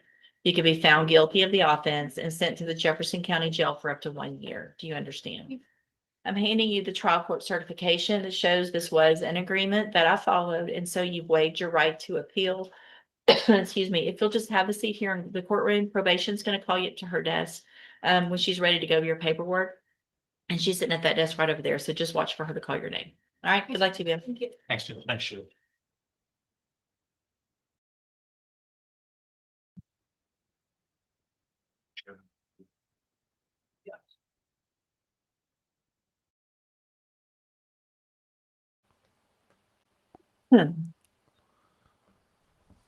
Okay, I did this like probably 6 months ago, so let me see if I can remember it. I think it went something like this.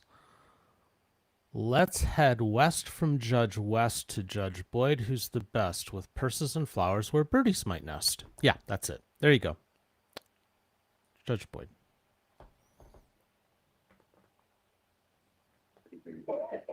Oh. You all not gonna have any objections to my reviewing it? No, Judge. All right, are the parties ready on Robert Barnett? Ready, Judge. All right, the court is calling 2025 CR 0000166 State versus Robert Barnett. Can I have parties announced for the record? Jay Moritz, Your Honor, for Mr. Barnett. And are you Mr. Barnett? Yes, ma'am. All right, Mr. Barnett, did you review the motion to enter adjudication of guilt and revoke community supervision and state's motion to supplement pending motion to enter adjudication of guilt and revoke probation with your attorney? All right, and what I can tell you is this supplement was filed today. Defense, do you have any objections? No, Judge, it To just lack of modifies. notice? No, Judge, it just modifies the dates and not reporting. All right. And Mr. Barnett, are you the same Robert Dillon Barnett who was placed on deferred adjudication 2025 CR 0000166 for the offense of credit card or debit card abuse on May 25th, on May 27, 2025 for a period of 3 years? Is that you? Yes, ma'am. All right, state.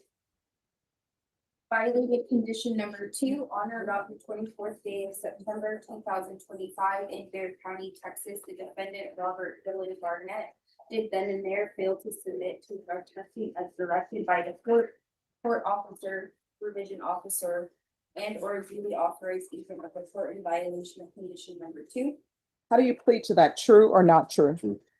Violated condition number 4 in Bear County, Texas. The defendant, Robert Dillon Barnett, did then and there fail to report to the supervision officer as directed for the months of October and November 2025 in violation of condition number 2. How do you plead to that? True or not true? State will waive their remaining violation. Any objections to the waivers? No, Judge, no objection.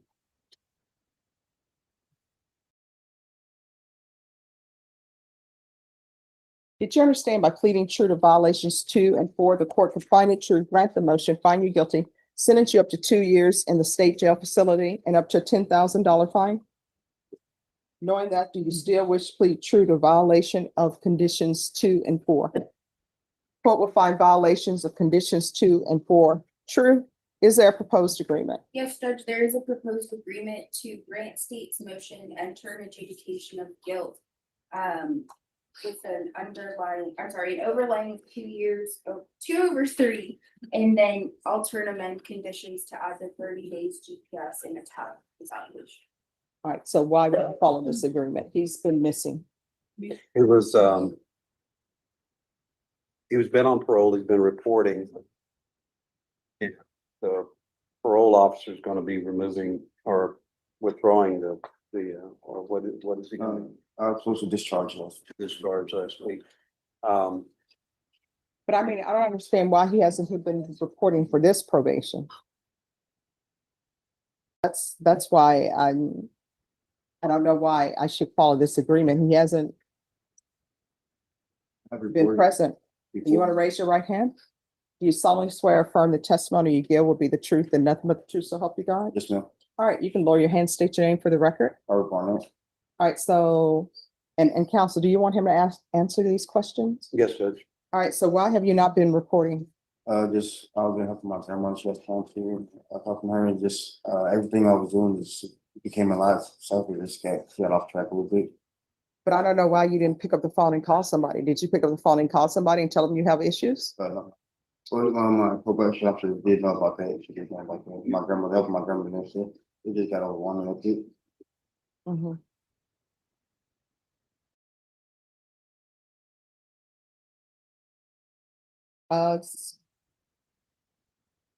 Probation, is there any restitution owed in this case?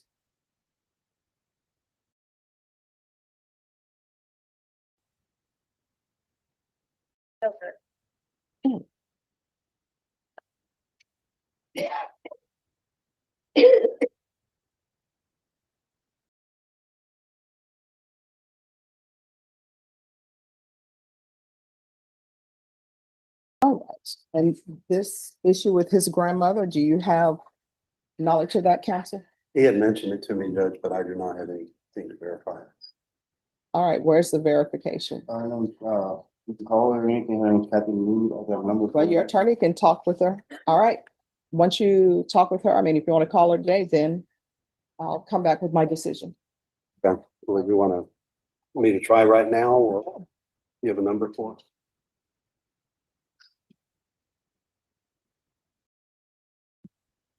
You want to do? Oh, no, y'all can go talk over there. Who's next?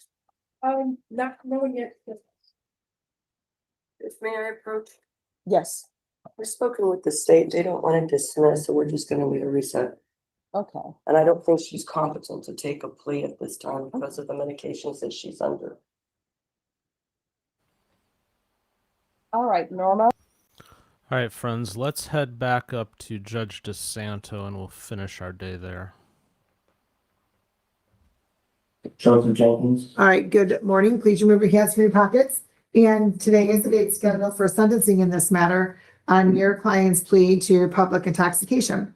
And counsel, do you have an opportunity to review the report and recommendation with your client? I did, Your Honor. At this time, there's no additions, deletions, or corrections that need to be made. I would just like to note that Mr. Jenkins does not have any prior criminal history whatsoever. He is height eligible, so I would just ask that he be given consideration for the YTA status. All right. Okay. And so, sir, you are working part-time. Are you a server or bartender? I'm a server. Server, okay. And while you've been on probation and you haven't been permitted to consume any alcohol or drugs that are not prescribed, and given where you're working, sir, is that an issue for you to not use any alcohol? It is not, yeah. Okay. You don't have any marijuana in your system, correct? I did not hear that, I'm sorry. You don't have any marijuana in your system, do you? I should not, Your Honor, no. Okay.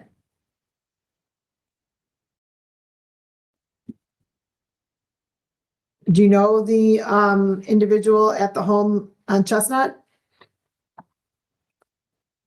I rented out an apartment for, Oh, so it's your neighbor. I didn't hear the question, I'm sorry. The individual that is alleged that it says you were yelling at, that was that's a neighbor? Or did you know that person? I didn't know I was yelling at anybody, Your Honor. Okay. Or neighbors, but Okay. it's my neighbor, yes. All right. Well, presumably the 0.177 level is what contributed to that lack of recollection. Correct, yes. Okay. And, sir, I have to tell you, so did you walk home from in a bar earlier? I was drinking at home and I left for New Year's Eve, and as soon as I went outside, I blacked out and don't really remember anything after that. Okay. So hopefully, sir, this is a learning moment for you. Oh, it sure is. Because fortunately, you didn't walk out into some main street traffic or get hit by a car or do anything else that you don't recall as a result of your alcohol consumption. All right.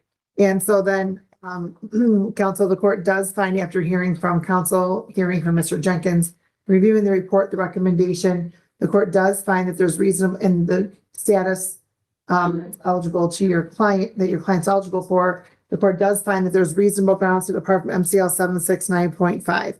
The court also finds the following sentence to be in the best interest of justice, to be reasonable and appropriate.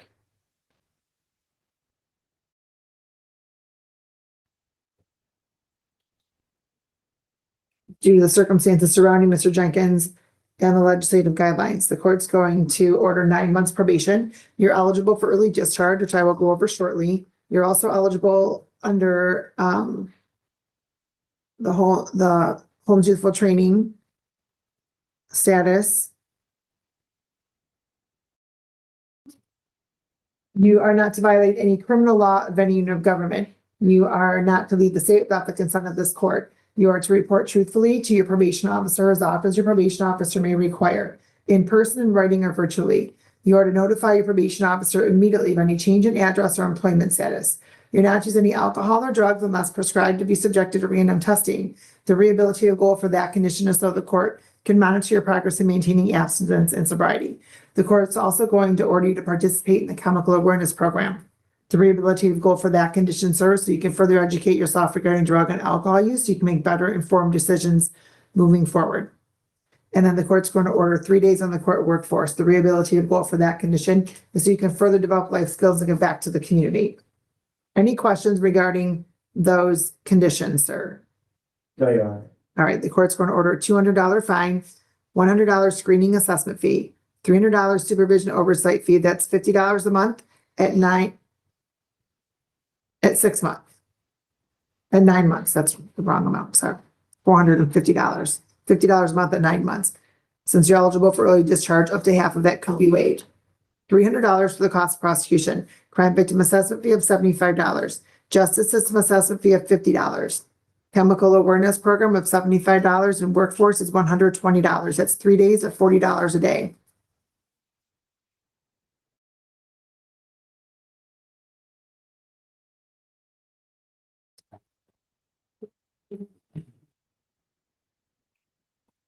I believe that totals $1,570. Probation will confirm that amount, sir. And as I did indicate, you're eligible for early discharge as long as all of the following have occurred. You complete at least half of your original term of probation. All probation requirements have been completed. You've had at least 3 months without any violations, and all monies have been either paid in full or you've made a good faith effort toward making full payment. Okay, sir? You did post a bond, so that bond can be applied and you can set up your payment plan through probation. All right? Good luck to you, sir. All right. All right, friends, that is it for today. I will be joining Michael Groff tonight for In the Blind with Mike and Dan. Just hang around here. Once I log off of the stream, YouTube will take you over there so you can set your notification for that. And we'll be back here on this channel tomorrow morning, 9 a.m. Eastern, 6 a.m. Pacific. So look forward to seeing you all next time. Take care. Have a good day.